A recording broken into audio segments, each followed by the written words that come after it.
If you look at us right now, like just by looks right now, you can automatically assume Rob makes way more money than me. But looks could be It's the deceiving. sparkles on the jeans, man. That's money. It's the Nigga, fashion. it's the fashion. Looks could be The deceiving though. You feel me? I'm telling you right now, that shit gonna fall. But Yeah. We're gonna find out. It's All right. leaning. This is the Will It Fall cast. that shit is Will it fall? It's already leaning though. Yeah, it's all good. Just Let them six let them learn the hard way. What you got? Don't fuck up the vines now. There we go. Then show them the vine. Nah, that shit hard. Though. I ain't gonna lie. That shit is Yeah, man. Bro, put up with the poster. No. You could have came with 11 by 10 though. Give me that big I don't make those, man. I'm bigger more like. Go big or go home. Word. But back to the rich conversation. Get the fuck out of You here. definitely make more money than me. Hell Just by, no, like, bro. looks and shit, bro. Like you a fly ass nigga, bro. Yeah. You Bro, think you that just gotta make it look good sometimes, man. You think a fly fit means he makes more money? I mean, Thank you. if it comes to raw, yeah. And I think you can tell about like a person's looks by their money. Like if you see a person with a certain type of attire, like a certain type of shoes, a certain type of, and you know what them shits cost, That's a good point. yeah, they're rich. I Or mean- you can tell that they're poor. You feel me? I feel you, You but can also tell when a nigga's fronting too. Like, don't get me wrong. that's what I'm saying. Look at Adam Sandler. Like he But blurs those Let me lines. ask you a question right now. That's true. You You're feel gonna me? look me dead in the eye and tell you my A1 day one to my left right here is fronting right now. That he ain't got no bread. My homie made money. You feel me? But that's not what I was hearing over there. I'm just asking a It sounded question. like he was saying he was broke as hell. He was faking it. What it sounded Yeah. like is I said, so you think if a person dresses, Oh, 'cause I thought he was talking about Rob. Nah, I'm in agreement though. you're projecting. What I'm Rick just saying, James bro. said. Projecting out, bitch. I'm calling it, bro. Projecting. Nigga love saying that term. Like, nigga learned that shit in episode 49. Like, ever since, never let that shit go. Nigga, I've been using that shit. Sorry, bro. That's funny. Nah. No, but that's a good point though, because like sometimes people with the most money be just wearing gym clothes. Like Adam Sandler be just dressed Chilling. anyway. Yeah. J. Cole Yeah. being staying Yeah. Crocs. OD. That is true. Yeah, but J. Cole broken at heart. So maybe Adam Sandler is too. So is Cole Alexander. But that's a different story. Who's Cole? J. Cole Alexander? Nah, No, that's not his whole name. some weirdo. But it's all right. Different story for another time. Oh, okay. But ladies and gentlemen, welcome to the Jungle Squad Cast. This is episode 92. And your boy Loso is here with no women today. Big Dog T is not here. To my right, pause. To my left, Hello. Big Dog Ra. Yeah. Dig. Mr. Ra's here. What's good? What's Get your good? banks in the building, you dig? I'm sorry, I confidently said to my like To my right. Yeah. I know, that's why I'm like, hold That was on. I seen bad. you look at me, I but look right at we you. good, bro. I knew what you meant. But how you doing? You good? I'm all right, man. Maintaining. Rough week, but feel me? I missed you, bro. We're gonna talk about your rough week, bro. No homo. Yeah. I didn't mean to touch your thigh. You good, buddy. I'm used to Thalia being there. It's not the same. I feel you, Rob. It's not the same. Life be life and God be God him. Always stamp that. I We ain't gonna gonna lie. get there. God definitely be God. To my fucking right, we have another brother from a different mother. You feel me? Here, Mr. Rad. What's good? What's good? How you doing? Yo, what up, bro? I missed Happy you, to be man. here. What's nigga? We live Missed you, bro. together. You know what? Shit, nigga, we live I don't together. mean shit. I missed you, bro. Bro, the most we ever talk is when we're here throughout the entire week. If we sum up how much we talk, if you think about it, this is the most we talk Maybe, but also in like one session. I feel like Mondays are a chock full day of conversation, and then like the rest of the week we're just like, all right, I talked to you for so long. Yeah, Like like spent so much time talking to him already. We Like talk pre-pod, we talk after the pod, we talk during the pod. we have to and- edit the pod, and then so we hearing each other enough type shit. I didn't talk to you already, bro, for the week. I heard what you had to say multiple times. Yeah, we know your theories, nigga. Not your I feel theories. you. Nah, but we have a brand new guest, ladies and gentlemen. We about to get into it right now. Mr. Can I say Justin Royce? You can say Justin Royce for sure, Mr. man. Justin Royce is in the building. Let's get it. Let's get You it. feel Yes, sir. me? Yes, I sir. don't understand why he's here. He's the man right now at Bridgeport. Sure. He's real. the 50 Cent of Bridgeport The Tyler right now. Perry of Bridgeport. The Tyler Perry, the upcoming Katt Williams of Bridgeport I'll right take it. now. I'll take it. What's that guy name who makes Blackish and all that? I forgot his name. Anthony Edwards? No, that's a Anthony basketball Edwards. player. No. I'm balling a little bit right now too, so I'll take it. I'll take it. Oh, hold on. 'Cause I know exactly what you're talking about. He made Blackish. He made that Black AF movie on Netflix. I forgot what his Dion name is. Cole. Anthony Nah. Anderson. Anthony Anderson, that's his name? This guy, right? The star you're talking about. No, not the star. He didn't write it? The creator of the guy. Oh, yeah, you got me beat. Nah, that's the guy from Kangaroo Jack. Yeah. Facts. Nah, nigga said Anthony Edwards. That was funny. I knew it was like, it's an Anthony something, but that's Ant what I was something. thinking of. Yeah, it was Ant something. But how's everybody doing, man? Talk to me, man. I want to start with the star of the day. We're going to get into more why he's a star of the day. Not gay, sorry. And You gotta clarify that with Hollywood, man. You gotta make it very Yeah, be Hollywood. specific. Yeah, we on the Katt Williams wave. We buying military bases just so we can specifically do straight male masculine things and not have to do the iffy stuff. Nothing in the butt over Make here. the content you want. Yeah, For real. yeah, exactly. But how are you, man? Seriously. I'm doing good. I mean, I can't complain. It is a lot of work though. Like, as you guys know, I got a couple movies in the mix. So Talk about when it comes to just seeing it through, and you guys do creative stuff every week, so you understand it. It's not just what you sit down and watch. It's everything on the back end. Like, and the back end might include financial decisions. It might include staying up editing. It might include, you know, relationships and conversations with people from states away. And all of that is compounded before the release. So we 2 days away from my first movie release, and it's just getting Let's more get and it. more. Yeah. So by the time yeah. this drop, it'll already be out. Yep. So this is dropping on Sunday. Please go tune in. We already gonna watch For it. sure. We already saw this. By Yeah, the time man. you're watching this, Yeah. 10 out of 10. Dead in the day, out man. of This fucking 10. Wednesday. Feel me? I'm putting in my DraftKings parlay right now. Facts. Wait for the review next episode. You feel me? So I'm gonna let y'all know if I cashed out. Now let me stop. I'm gonna cash out. Yeah, but yeah, it's fun, man. I think my ideal day is doing what I want to do, not just not doing anything, but like actually doing things I want to do. And if I end up being tired or exhausted doing that, I'm happy with it. That's a blessing, bro. I Yeah. ain't gonna lie. Not a lot of people get to do what they love on a day Right. to day. Yeah. They kind of like have to like just do what they have to do. Yeah. You feel me? In order to get through the day. That's true. Definitely. It's That's a tough, fact. man. You Yeah. feel me? What's your end goal? I kind of am living it now. Like I feel like kind of like what I mentioned, like just being able to do the things I like to do from a day-to-day basis. I think the improvement over time of the quality of like the export that I do creatively is what's important. But I don't feel like I'm trying to get to a specific place. I actually like where I'm at, like, and then just, you know, get better over time. It's kind of like It'll just, grow. yeah, like in a journey kind of thing. Yeah, You see what I'm saying? totally. Because I was having a conversation with my boy a couple of days ago, and it's like, at what point in time do you actually get that I made it feeling, right? Yeah. Do you ever really? Because if you ask Denzel Washington, he probably is still thinking like, okay, yeah, next year I got more things to do. And people are looking at him like, that's the best actor ever, right? So, Nah, he got 5 more and he's done. He's about to retire. He is retired. yeah, so I feel like if that's the case where he's like, yo, I got a couple more to go, there's always something in front of you. Like, Yeah, and I get if you that. start feeling complacent, you know, or like, yo, I made it, then you probably start, you know, that decline a little earlier. Yeah. You're not going towards That's like a fact. Oscar level, like I need to make this, like get this award, like this is where I need to be. I'm competitive, so I think that, you know, in any aspect I want to perform at the highest level.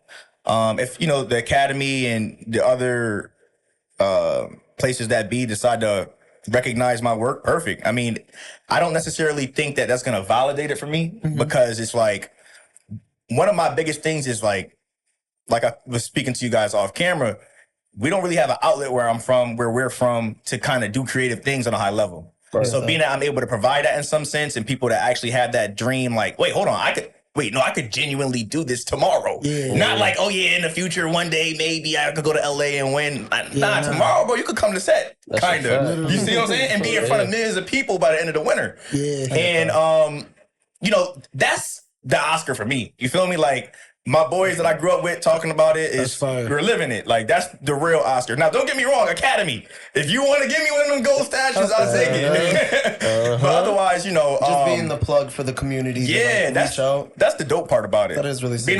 Being with y'all, like, Bro, you the 50 Cent of the, like Bridgeport right now. I'll take it. I'll take it. I'll take it. Nah, I appreciate it. Now you gotta take over Stratford, then you gotta take over Waterbury. Stratford the movie, Waterbury the sequel. Dirty Waters. Dirty Waters. Yeah, facts. Yeah, nah, I got some big plans for Connecticut in general, and you know, kind of like just creative endeavors as an export, and you know, this is just the beginning of it. Yeah. Nah, that's what's We're up. gonna touch more about that a little bit later, actually. Bet. Let's circle around to you, Ra. How are you? Because you was kind of saying you had like a little bit of a tough week. You want to kind of like, you know, not get into detail, but like give us a mental breakdown. Yeah, just to kind of graze the surface. You feel me? I feel like Vent to us, man. I feel like I'll be having like up and down weeks. You feel me? I feel like when I go through shit, it comes in like weeks. It's not like a couple of days type thing. You feel me? And then another thing is like, you know, when I got family issues going on, I take on they stress. You feel me? So like, I just feel that shit tenfold type shit. So I felt that. it'd be tough type shit. But I mean, it's a new week, so Sound like you looking need a forward to- vacation, bro. Like I always need a vacation. I ain't gonna lie. Word. But it's a new week, you feel me? So I'm looking forward to new shit. Brushing off last week type shit. Yeah. I know exactly how you feel about like family. They're not necessarily adding their stress, but you can kind of like when like I guess you're an empath, so you can feel what they're feeling. Yeah. It's not even like something that's intentional. You're doing it on purpose. It's just something you have no choice but to like feel. So Yeah, I get that, bro. for sure. I'm happy that you're here, though, Nah, for sure. Bro. Happy to be here. bro. You've been consistent. It just sucks that you had a week off, and it sounds like you had a worse. Like, Couldn't even Yeah. enjoy it, but Bad Vacation. Yeah. That's the movie title of the sequel. Bad Vacation. I feel like just keep coming every week, and then your life will be better. Yeah, come twice a week. Fuck pause. The more you pod, the better. Yeah, exactly. Pause. Crazy. I said. No, I called it. The pause, It was pause, less than 5 seconds. You feel me? Like, It's like taking food off the yeah, foot. exactly. Before I can still eat it. Pause. How you been, bro? Back to back. How you been? I was like, How are you, man? you already asked me. Huh? You asked me, no? I didn't ask you, bro. Try dancing. Now I'm doing great, bro. Life's been good. I've been Just trying to Little bash bit. my shit. a little bit more, I think, focused on what I want to do, and I've been trying to like push myself to go down that path. What you been wanting to do, bro? Talk about it for the camera. Let them We know. already talked about it last one as well. Yeah, like I said, I'm trying Bro, to I get. wasn't here. He don't know. I'm trying to get up on my live streaming. I want to like really like start doing what I need to do to like Gaming? my gaming, like OnlyFans. reactions, everything. Like I want to be Dope. able to like go out and like really like the same thing you're doing. Like build a community and have people like be able to like fuck with you because of like what you do. You know, I love the streaming community, yo. Yeah, it's I dope, love bro. that. They're like y'all, I feel like really drive culture in a way that people don't really recognize because the reaction videos is delivering the content like the news. Outside of the reaction videos, the gaming is like entertaining. It's just a whole new era of like just delivering content in a way in which you're just sitting there almost like you're with the person. I feel like And it's live. Like you really just watching the person like, oh yeah. I feel like it's like a modern day like. And there's already it still exists, but a modern day like reality TV, like another way to like see another person's life, like what they're doing gaming, what they're watching and reacting and how they react. And like I said, I want to be able to serve, do that as well and serve the community with that. And Yeah, that'd be fire. hopefully people believe in it. And then, but yeah, that's like one of the main things I've been more focused on. I like ordered some stuff, got some shit coming in, ready to like, Dope. you feel me? Like, You looking to Refurbish just your do brand. like at home content, or you want to do some like vlogs, like IRL? I'm gonna start at home. I mean, if it gets better, obviously, like, but I would still need like the backpack, like, feel me, get like a Starlink, have Wi-Fi everywhere to really like make sure I'm producing something. If I was gonna do like an IRL, Yeah. Well, it sounds like you know what's necessary to do it. So Feel me? it's just the bread. that's the most important part. Yeah, that bread gonna Part of come. that coming doing The it. bread gonna come. I mean, like, start with the OnlyFans first to invest into your other streaming services. OnlyFans. Yeah, bro. I can't do that. Children, that's not the way. That's gonna slow the bread up. To that. I hope not. Parents might to get back at you. Be like, hey, look at this. This is what he has out there. But I heard there's like you don't have to have your name, like your username. Like there's low key accounts. Like, you don't even have to show your face, nothing. Like you can have a Nacho Libre mask on, yeah, but like and that's you don't just have not what I want. tattoos. Like you're lucky. Bro, I'm really trying to set you up. Tattoo right You on can my literally wear belly. a shirt, like you good. But He pitching it for you, bro. Yeah. He definitely is. Vouching for you. If I had an OnlyFans, would you support and buy my content, bro? no, but I'll like buy you crazy. the camera to shoot the content. That's supporting. Technically, I That's guess good. it is. That's yeah. a good- that was behind good. the scenes work. Yeah. Like, producing. Political I'm Producer. not producing it, but I know you need a camera. And Rob, you my boy. You supporting my dream? I'm letting y'all know right said, now, I will "Right." not be supporting. Yeah. I hate to say it. You know, the live streaming I'm with. The OS, sorry, I'm gonna bro. promote your shit, bro. I'm gonna get you a QR code, and I'm gonna just like all the bad bitches. I'm gonna be like, yo, scan this QR code. Just thank me later. Nah, yeah, because got you. it's Y'all crazy smooth though, with it. because like I watch, like when you watch porn, you kind of do watch it with the guy too. But to know that it's your man's on the porn side, it's a different story now. You can't watch the porn That shit- now. Hell What if no, it's that with a shit badass weird. bitch? What if it's with a shorty you wanted to hit? Like, Exactly. What if I got a video with Lotto? Hell no, that's just Y'all, so not, weird. y'all Though. gotta discuss it on the pod. You're not gonna. Low key, I'll probably deck you in the face if you fuck Lotto. I probably literally would have to fight you after You that. gonna take that shit personal? You know what she Dead means to me. You took it personal. That's literally the love of my future life. Like, Come on, future life. not now. I think she's busy doing other things. So when I become a better Type me, shit. she's gonna be with Yeah, me. but y'all definitely gotta tune into that Rhythm and Flow show. That shit dope. She's one of the hosts on the show. Bird. Yeah, her, Ludacris, and DJ Khaled. So far, it's like by the time this drop, I think at least 4 more episodes is gonna drop, and then they're probably gonna drop like the last 2 like the week after. Some What's the shit. subject? Rhythm and Flow. Like music? Yeah. Oh, dope. You know, you remember like a couple years ago when like Cardi B, T.I., who's the third nigga? Chance the Rapper, they like hosted like a whole bunch of artists coming up, and they had like a whole competition. and Oh, shit. yeah. Was it The Lotto Netflix- on something like that? Nah, she was on Like a game the show or rap something? game with the rap game when she was like 16. Oh, she was Yeah. younger. Yeah, Yeah. that was like when she was way Jermaine younger. Dupri, right? Yeah, Okay, Yeah. bet. that's with the it's called the rap game or some shit. It was with like little kids, but this one, Yeah. Rhythm and Flow, it came out like around like 2020, I believe. So like, Oh, I'm off the loop. You fairly put me new, on yeah. now. yo, Rash, you lit, bro. Watch season 1 first, and then by the time you get to season 2, it's gonna be done. Oh, word. It's only like literally like 10 episodes. You lit. But I wanted to start before we get into any more subjects because I With know How you Were into You? movies and I know you into like what you said? With How Were You? Nah, I'm good, bro. Life is great. Life is I great. don't want, next time I answer like that, I don't want to hear. Huh? When I answer like I'm that, trying to keep on time. You want me to really say how I am, bro? Yeah, we want to hear. We want to No, hear. you happy, Morayo? You happy? You healthy? Huh? I said, you happy? You healthy? All right, let me make sure I get to what I get to, and then all right, we good. All right, so I'm actually really, really good, though. I'm not gonna hold you. For me? Yeah, I'm so good that I got into a car accident on Saturday, and it didn't even like phase me. I was like, it's all good. That's I a good got my spot to hair be done. in. I got a haircut. Shit happens. My car didn't get totaled. She fucked herself up. Yeah. So it was like, Fuck cool. it. She was at fault? I think so. It was her fault, but I don't know if that's how it's going to be painted. I don't know. Got you. Yeah, because literally I turned into the lane, right? And she was in the right lane, but then she turned into my lane, but then she nipped my right side of the car.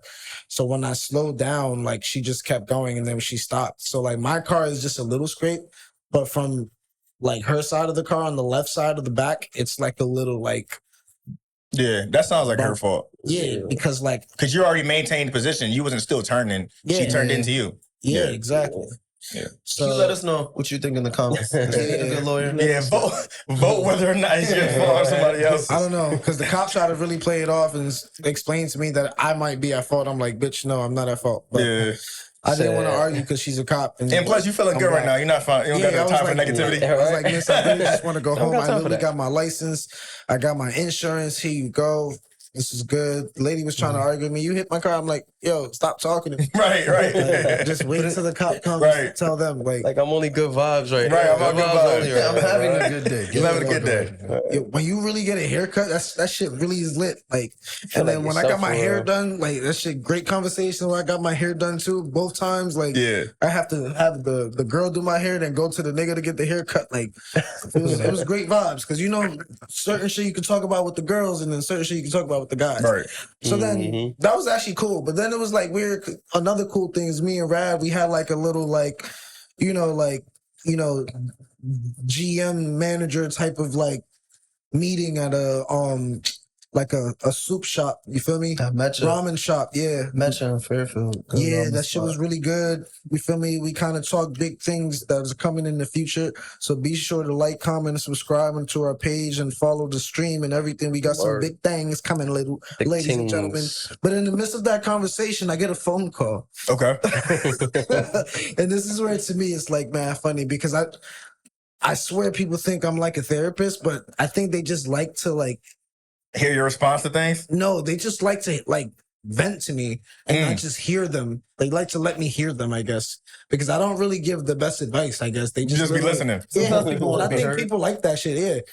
So I get a phone call from a family member, and I guess they're in distress in like relationship situation, and I'm just like, at the end of the day, you guys decided to come back to this situation. So if you guys are going to, have this conversation or argue about stuff in the past, y'all might have to set boundaries up to close the past. If people can't move forward, then we're gonna have to make separate ways. You feel me? So Right. it's just like this is not anything that I can do. This is something that you two have to talk about after you guys cool off and shit like that. And I was like, damn, maybe I am a therapist. Actually, that was great advice. Yeah. I see why people be calling me. Yeah. But I was like, all right, cool. So then I called back and they were okay, and then things were calm, thankfully. So I hope that was just a little weird because I was just like, I think a lot of things that got thrown at me when I was a child. This is why I don't like to ask when I'm how are you, because then I start going on. I got go ahead. you in a second. All right. But this is how when I was a child, a lot of chaotic shit came at me. And I think now I'm at an age where like there's a lot of chaos shit that comes at me, but now I know how to respond to it like in like a really calm manner. But I think it's also scary too, because I don't want to get too calm. But like, what if the house is on fire? I'm like, oh shit, the house is on fire. You feel me? I should have some type of reaction to it. When the house is on fire, but I'm just a chill guy. Yeah, and I'm just walking out like, oh shit, the house is on fire. Let me get my coat. It's hot here to you. Yeah, so I don't want to be that calm. You feel me? I want to make sure I'm still like Some sense of urgency when needed. But I mean, I would much rather have that problem than to be the most anxious person all the time too, right? So like Yeah, walking that's down the true. street, bird, Yeah. Definitely wind. better to be the chill guy. Like but that's why that meme's going viral right now. Like that's everywhere. Bro. Hands in pocket. But I also Yeah, don't you seen it, care. right? It's like also about caring too. Like there's definitely an emotional disconnect with me, and like I don't know, it's because I'm too like goal oriented, and the only thing I really care about is just getting that goal. But then sometimes the only thing that fills that emptiness is literally the next goal. But in the long run, I'm kind of like messing up relationships because I'm not prioritizing anything else. Yeah. So that's what I started realizing as like this past like week or so. It's just like I kind of got to start making sure those relationships that got me here, I'm still kind of like keeping those bridges like, making sure like I'm putting oil on the hinges and like tuning up the cars and like just making sure like it's running type shit between us. You You give a damn. Yeah, because I do, but I just don't really be like I'm too like tunnel vision, and it kind of like can be, I guess, selfish to an extent. Because at a time you do have to prioritize you, but also you really do got to make sure those relationships are built because those are like constant reminders of who you are. It's like a happy medium. Like you don't want to be too specific and focused on certain things.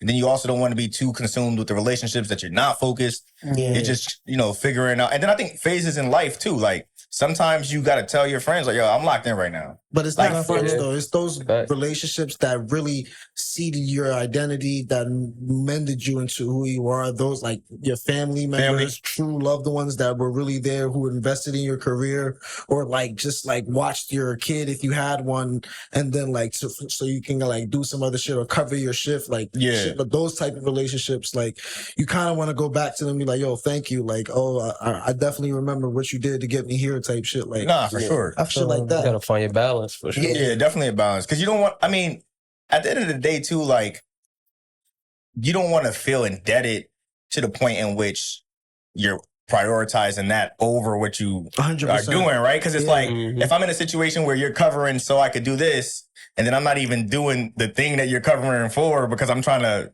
mend relationships with you, Yeah. I was never really covered in the first place. You see what I'm saying? Like, yo, here goes $15, and I'm worried about getting that $15. I didn't even spend it on the thing I needed it for. Yeah. It's more like if you're in a good situation, but then you're like, now you can't make any time type shit to go back, or like that's when it's like once you get to that area of calmness, and then you like, oh, I'm still going to next night, bro. Show some love. Nah, so I feel like, you. definitely, it's a balance. like Happy you said. medium, yeah. It's hard, bro. I'm happy you're doing good, bro. You couldn't wait to slide that shit in Sound there. like you did. I tried to tell her, look, I saw the time, it was 17 minutes. Yeah, I was about to close get to into the 18. next topic. Like that. That's what I said. I said it earlier. I loaded it up. I said, I I got you. just talked for 7 minutes, bro. I could go on. How about, bro? That was just the like, That was I perfect. guess like the small Grazing portion the of how surface. I really am. Like, but You yeah, said you were doing good to start, so I am doing good. Like, As long as it's good. answered and then went into like 2 stories throughout of things that happened on the week. that's examples of how I've been, nigga. You gotta. It's, Is that how are you or what I has think occurred? like now for when we ask how are yous now, the first 21 minutes is going. Each of us have to talk 7 minutes each about how we are, because y'all kind of get a little bit too like scripted with your responses. I went into my answer. I did good. Because I'm telling you right now, if we all run like I don't know what is it called, like a highlight reel of like all of our conversations, and we ask how are yous for the past 8 episodes, I swear to God, at least the same 8 words will come up in both of your sentences. Nah, not me. How much you want to bet? I mean, I'm doing good. Yeah, that's fine. But That's not what I asked you. I've been explaining. I've literally just told you everything about Twitch endeavors that led into conversation about Lotto. Today was good. Last week, Definitely got a glimpse into the live stream. Today was good. Today Today was good. Today was good. I definitely forced that out of you, though. No, you didn't Get force to the it. stream shit, bro. I was like, you feel me? I didn't force I it. didn't say that. I just said I also You said wasn't it gonna last mention week. that the stream shit. I was like, I well, mentioned it tell him what last you week. doing, bro. He's like, oh, I already did. I already did it, though. I didn't want to really. You feel me? I'm well, So all right. did it last week. It's fun because I poked at Rod and Rod don't even know because he didn't watch the last episode. Yeah, I did it. You didn't been even a get rough it. Went week. over your head. You heard me. I said to him, God is God and life is life. I'm like, facts. When we When I talked said about that last when, week, when Thalia answered last week, she was like, God is God and life is life. I was like, that's a raw ass answer. And then we started going over. It was like, God be Robbie God. Robbie God be God. yeah, rough week, you know. God be Man, a God. lot of this in the Yeah, conversation. we definitely had a whole raw moment word. when you weren't here for sure. Oh We yeah, I was in definitely got to spirit, tap bro. in. We kept your spirit in. We said stamp that at least once or twice from you. We I held it in. appreciate that. Damn, Stamp that. there hasn't been any stamp that so far in this episode. I was just about to Nah, say it has. that. It has. Yeah, I mean, I I slipped heard one one in too. there. All right, let's start the fucking game. I swear to God, this let's is a do it. fun ass game, Let's get guys. it. And I think Rod kind of cheated and peeked over. So Nah, I did it. in the comments, let me know. So Let me know. You're definitely into movies. Well, y'all definitely into movies. We all watch movies. And like I said, he's the Tyler Perry, 50 Cent, and Katt Williams next of our generation in Bridgeport right now get it. in Connecticut. So I'm going to be naming famous movie phrases from Black movies and pop culture movies from 1995 95. all Okay. the way until 2024. Okay. Each and every one of you, I am out the game. I am just going to be the host. You keep your own points. Whoever gets the most points by the end of this game will win some free Jungle Squad merch. Okay. Okay. What Yeah, are I we need going that. to? 10, He said, 7? I need that. JSM. I need that. I'll let you know. All right. For time, you should let the world know. I'll let them know, guys. So the first one, y'all can tie points too, but it's really like the first person to answer type shit. Oh, okay. I You was about feel to me? say. But you got knocked the fuck out. Friday. Yeah. That's unanimous, low-key. Chris Tucker on Friday.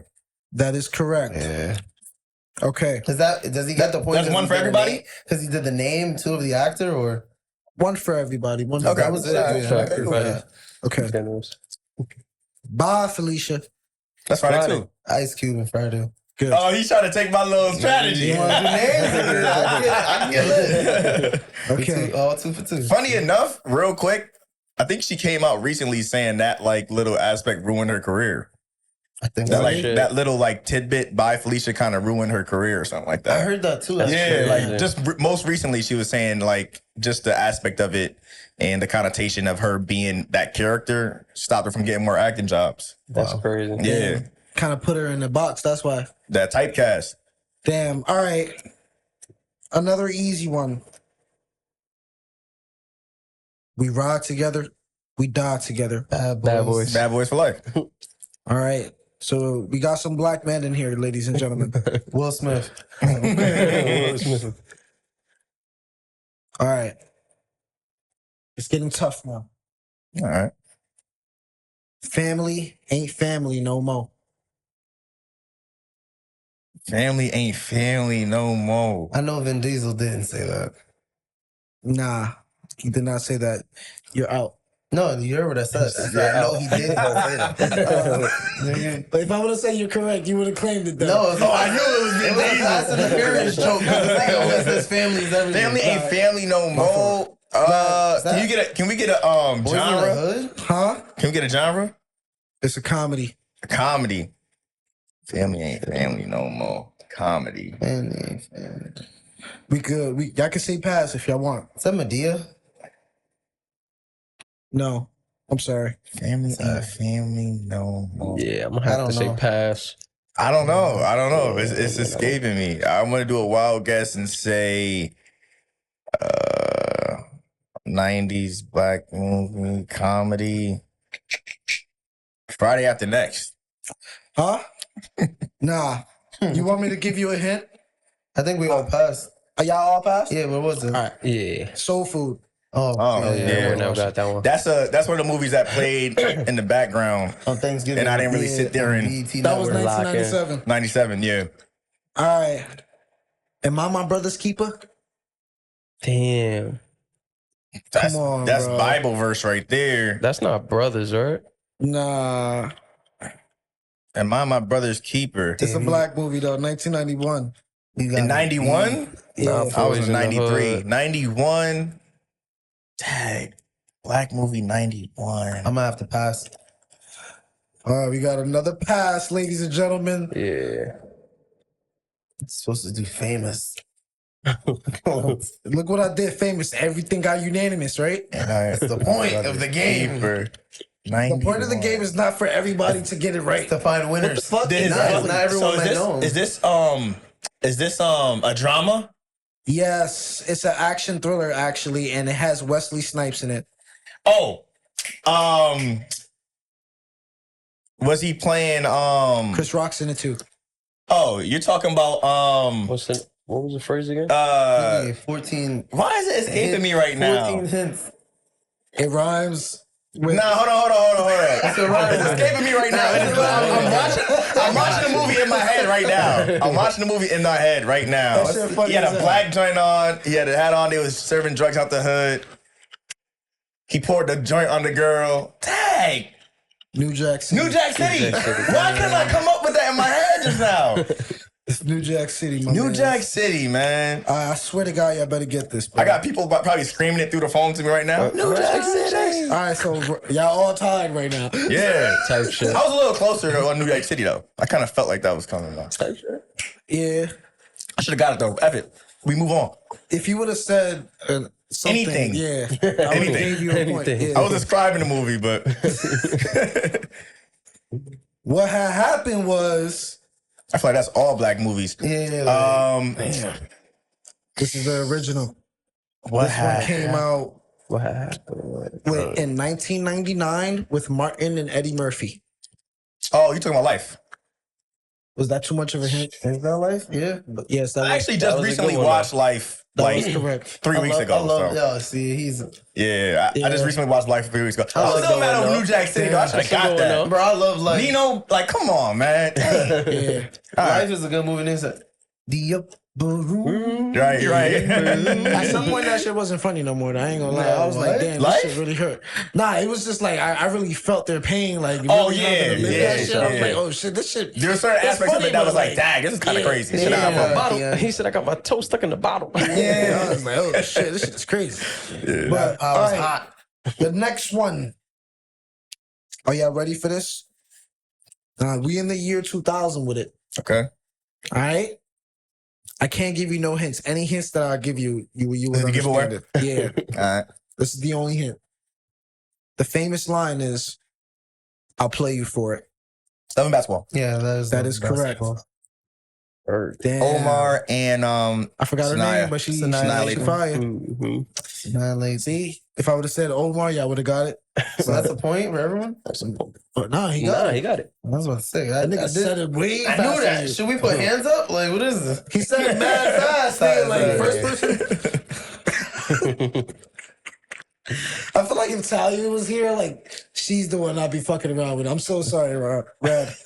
Red, raw. Yeah, I keep getting that fucked up. All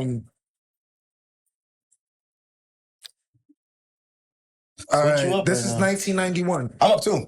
You have five? You have five? He has 3. You guys have 1. What do you mean? Because we went through 3 the first round where we all knew shit. You deleted those points suddenly? I told you guys check out the pod. I said you guys have to keep track of your own points. And I'm at 3. So you had 3 correct. And then he got We 2 all got more. 3 correct together. Oh, so then that means he has 5, and then you guys have 3. Yes. Okay. All right. That And sounds I about have right. 0. I should have got New Jack City, man. All right. Still bad over that. Either they don't know, don't show, or don't Boys in care. the Hood. That is correct. Very quick with Boys in the Hood. That was nice. That's a good one. Good job. Good job. My grandma gave me that chain. Oh, Friday. don't be a menace. Don't be a menace. no. That is incorrect. No. No, yeah, that's That is Friday. That is That's right after Devo Friday knocked his nigga. after My grandma would Friday give me after that next. Oh, they did say that in that, but I was thinking ATL. Nope. That's incorrect. He said my grandma gave me that change. That's what you just said. Oh, that's Friday. That was the original That Friday. chain, not change. No, Chain. chain. Yeah, Devo snatched the chain off his neck. And So, said, man, my that was the grandma would give original me that Friday. chain. It's menace to society. Menace to Society. And that was when he pulled up over him and he had the car and he jacked him in the car. Exactly. Dang. Which one came out 1993. first? No, you know what's funny though? I think they did say that in Friday as well. Yeah, he did. Wait, Red Menace- But said Menace to that. Society also, he was like, "Yo, we supposed to be brothers." He was like, "I ain't trying to get that." He had a gun to him. He took the rims too. You're not talking about the Marlon Wayans movie, right?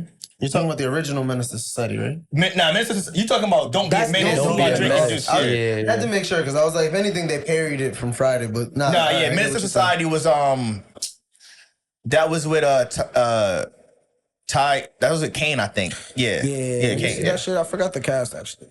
saying. Yeah. All right, I just had to make sure. I had to Tywin validate Turner that, should have been in it. Nigga, I heard that shit on Friday too. Oh, yeah. Red definitely said Not that. Tywin Turner. And yeah, Menace to Yeah, Society. Tyron Turner. Tyron Turner, yeah. Yeah, Lorenz Tate. You actually Lorenz look like Tate. that nigga a little bit. Gina Pinkett Smith, Mayor Samuel Tate. Jackson. Look like Rashad Tate. Nah, that ass though. He's That was Old Dog. He was playing Old Dog. yeah, Rashad Tate. exactly. So wow, so who's up right now? I'm at 4. Yeah, nobody got that right? Okay. No, I We all said thought- ATL. Yeah, we all thought Friday. Yeah. All right. So I think I have 1, 2. I have 2 more, guys. All right, so if I get this one, I secure the victory. Let's get it. All right. It ain't where you from, it's where you at. Got me on that one. Where you from is where you at. Shit. What year are we talking?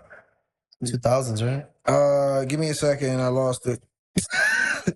Terrence Howard said that shit? Damn. 1999. 99. It ain't where you from is where it's at. Black movie? It's definitely an all black movie. It got all the heavy hitters in it, bro. 99.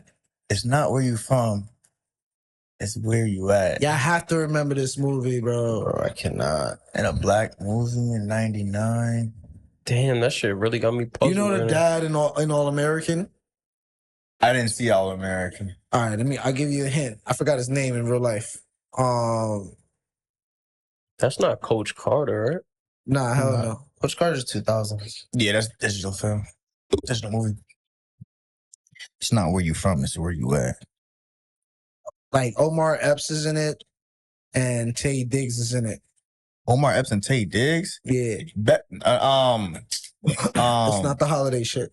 You talking about Not Best Man Holiday. No, I'm not talking about Best Barbershop, Man bro. Holiday. I'm talking about The what's- Wood is correct. that's the Wood. You said the Wood? Yeah, Oh, that's shit. wait, that's the one. Wait, what's the one when he was getting married? That's Best Man Holiday. Yeah. Oh, so you were saying it's not that, and I was still Yeah. thinking that. in Isn't my that head. the Wood as well, too? They're Yeah, getting married. yeah, no, yeah, the black dude's getting married. Is Yeah, getting married. Damn, I'm black. I knew it. I gave you mad hints. but yeah, it's the all good. Wood, the Wood. You just Yeah. knew bad movies. You put said I two knew and two it. together. You ain't know the turn. Nigga, it was, no one gave it up. It was this. I was like, I know it. You did It's it. the nigga. Wood. That was good. Oh, y'all tied right now? Yeah, five. tiebreaker. Oh, shit. 5-5. Tiebreaker for the merch, man. I need the merch. This is a tiebreaker. I'm sorry, you're already eliminated. By brother. default. It's all good. Where'd it go? Okay. I'm not giving no hints because Okay. I feel like it kind of gives it away. This first The to it. only hint is 1998. Okay. Make the money, don't let it make you. All about the Benjamins? Nope. Damn. That's too quick with that. Make the money, don't let it make you. I really don't fucking know. Damn. We'll have to do another one. And that's the tiebreaker, too. That literally is I have no What was it? The Players Club. Oh my I never saw that movie in full. I watched Really? all of the Yeah, I Players never Clubs. watched the Nah, Players Club in full. I should have known. Y'all should have I known. did watch that. Players Club. I watched it because I didn't watch it. And everyone was like, yo, you should watch that. Like back in the day. All those 90s movies, I kind of end up doing that in like high school and college. Mm-hmm. Because I was like 6 years old when it came out, but people kept talking about it. I'm like, all right, let me go back and watch them. But never got to the Players Club. I'm good with leaving with a tie if you are. Hey, Yeah, it's a tie. rock, paper, scissors, shoot for the break. Nah. Nah, How about this one? How about this one? The tiebreaker. I mean, I deserve it anyway. I didn't get New Jack City. This should be a layup. The tiebreaker right here. Okay. Y'all ready? My nigga. Denzel Washington, Training Day. Training Day? Yeah. Yeah, that's a good one. Uh-huh. Or King Kong. King Kong is probably one of the famous quotes of all time, I King think. Kong got shit on here. Ain't got shit on me. Got an Oscar for it. Yeah, hit by his son. Y'all be playing ball in Pelican Bay. Yeah. 24-hour lockdown. His first Oscar, he had to be like a ex-cop criminal type of guy in order to get an Oscar. All those great movies that he did before that, Yeah, didn't get no love. he deserved a couple more. Before that, for sure. He deserved a couple more. And his son, I think directed that one, right? Training Day? If I'm not mistaken. His son? Yeah, Wow. Shit. I think his Yeah, son that'd got be the Oscar dope. for that shit. But don't quote me. That would be news to me. Yeah. I remember his son playing in Tenet. I do have an iPad. I got y'all. Roads, where we're going, we don't need roads. Superman, nigga. That sound like some Fast and Furious That shit. sounds like a movie I've seen already. Everybody said this. Two roads. This isn't a black movie though. No. Nah, This is Bad Boys. Had Brown in it. wait, what's he saying? It had Brown in it. It had Brown in it? Yeah, that was my hint. Oh, it had Brown in it. That Chris Brown? I don't know, that kind of threw me off. I had a little train of thought, but I don't know anymore. Takers. Nah, bro. Back to the That's Future. what I was Back to the thinking. Future. That's a black movie. No, Christopher Lloyd played Dr. Emmett Brown in the movie. That's why I Oh, said it had Brown in I it. never even seen Back to the Alright. Future. What? Yeah, Back to the Future is dope. That's one of my favorite movies, bro. It's one of my favorite numbers, 88. 88? Back to the Future 1, 2, and I think And I've seen 3 too. Really? All I think five. 3 might have not been as good though. Damn, I actually never. I don't know seen if I Back to remember the 3. Future. Which That's one they had the really hoverboards? That was 3? Bro, you gotta watch. There's That was 3 of them? That was 1, 2, and 3. Yes. But they got it in 2. Me either, bro. 2. Nah, y'all need to watch Back to the Future. Nah, Back to the Future is a good one. It's a good watch. If you never watched it, I would say watch it. I actually want to go see the play on Broadway. It's supposed to be leaving by January 5th right now. Fuck it, we out, bro. Another Same. excursion. Feel me? Nah, but how y'all like that game? That was pretty lit, right? Nah, yeah, that was lit. That was a good one. That was a good one. I'm mad at myself for not getting like City still. It's all good. There was 2 games in a row that we had back to back in the weeks. I feel like since we're leading up into episode 100 now, we got like Dope. we should kind of like hype it up and just Spirit start weeks. doing more fun shit now. Exactly. You feel What me? does 100 look like for y'all? 100? Well, we have a cipher that's coming up, and I'm pretty sure that's when it's going to drop. So each of us is going to be rapping, and then like we're trying to get like some celebrity hosts to join us and like kind of like make it into like a whole like A&P type of thing that That'd be they do dope. with their cipher. Okay. So I'm Definitely tuning into episode 100. Heavily A&P inspired, bro. It's yeah, it's a Yeah, let's dope way get to it. Put yourself out there as a content creator. yeah. So I was like, damn, I definitely rap, and he can rap and sing when he wants to. And we could get him working when we want to. So it's like, we definitely got that shit. Like, it's pretty fun. Like, it was pretty Yeah, I fun. say go crazy. Yeah, it was mad funny. It was pretty good. We want to get Big Dog T involved, but I'm not sure. We'll see. Like, you feel me? I'm tuned in for it, man. Yeah, It'll be we're fun, excited. Let me know if you want to rap. I got some bars. You want to film? Oh, I got some I got bars. some You're bars not for a you. filmer. You don't film the content, right? You just act. You have your own direction. So I directed.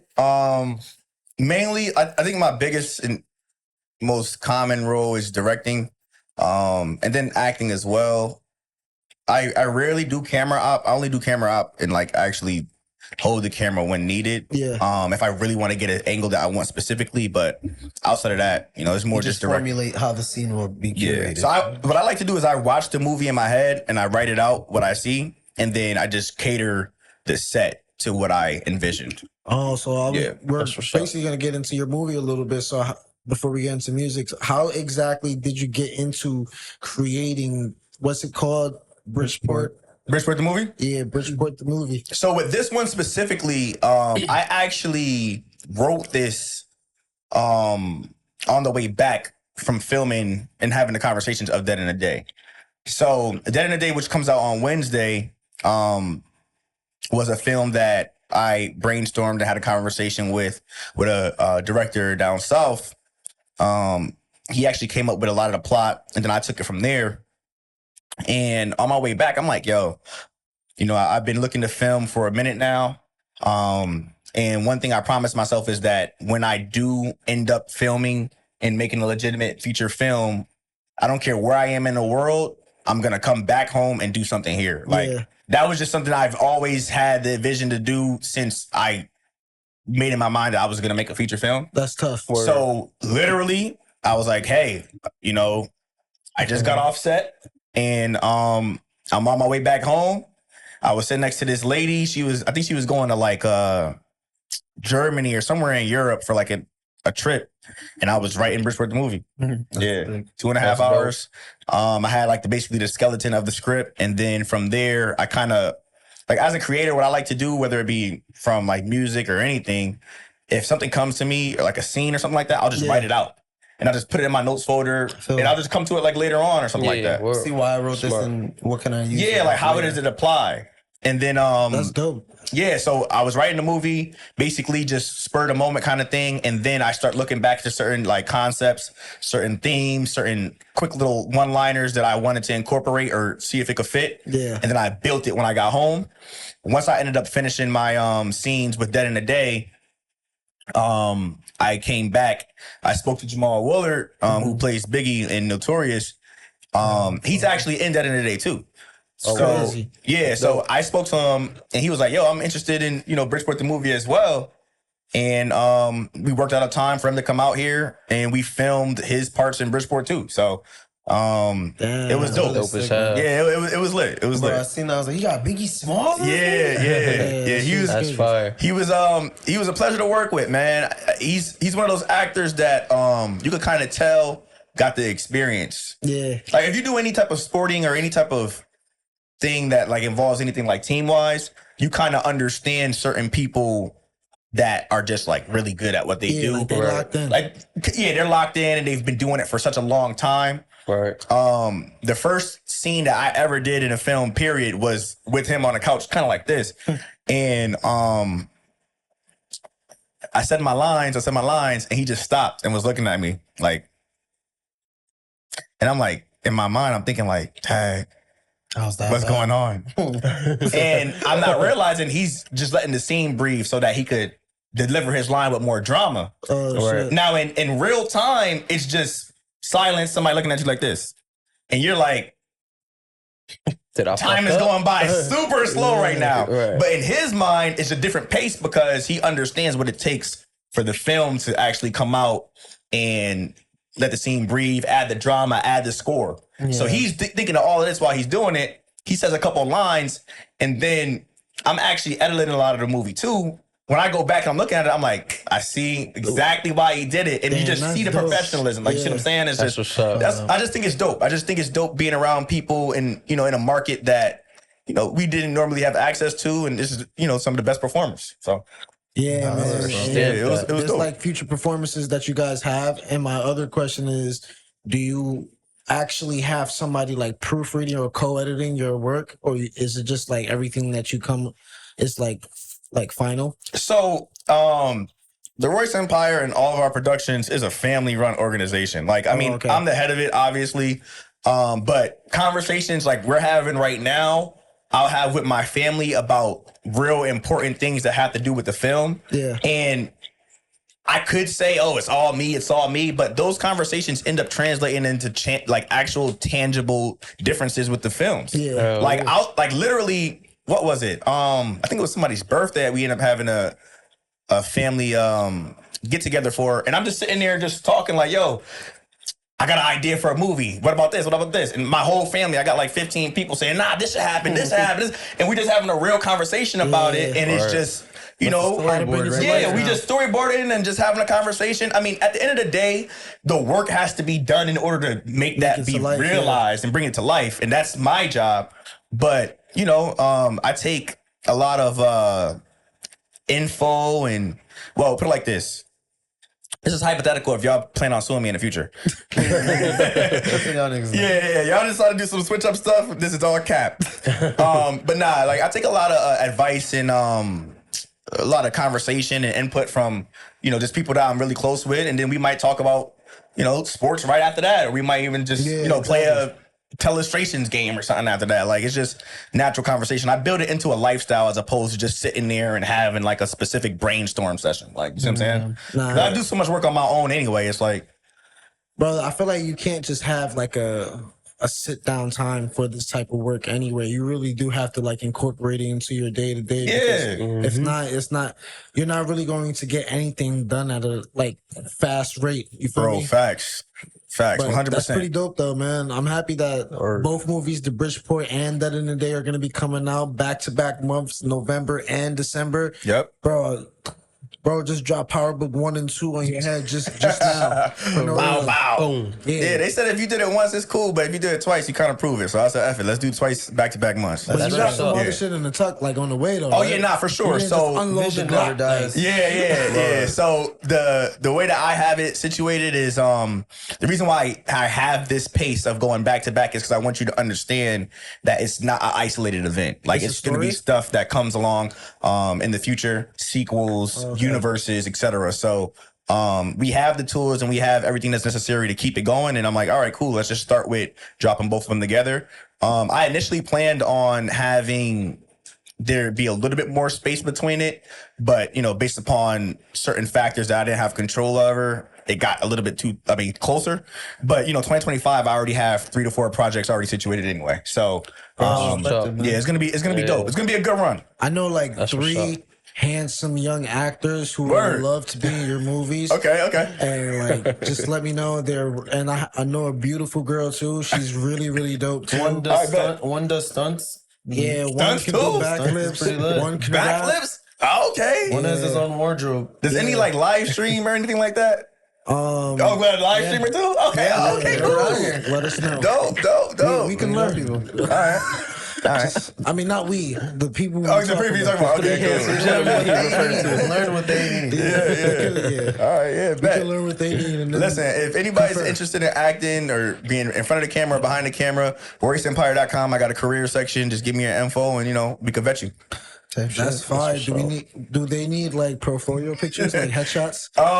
What I like to do is get as much information up front as possible, and then I'll just go down the line based upon what the character needs I have. Yeah. So if you want to build your profile and, get to the top of that list, hey, give me the most info. So would face-to-face interactions be a better experience, I think, for... To be completely honest, I'd say so. If you could get me in person, I mean, hey.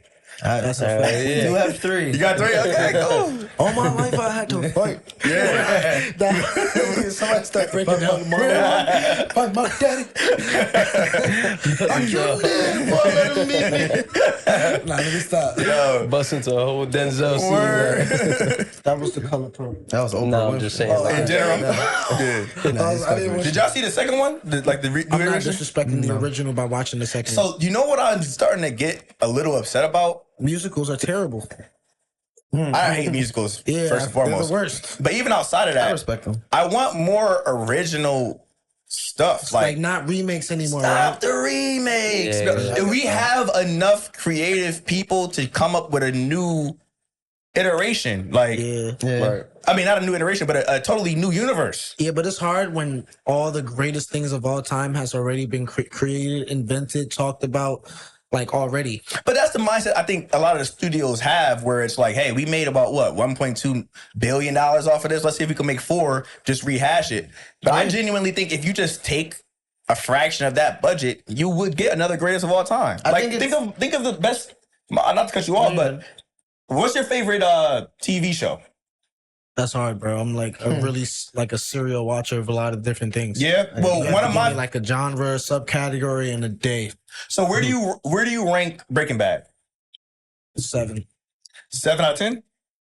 7 out of my top 10. 7 out of top 10. Okay. So Breaking Bad, was an amazing runtime.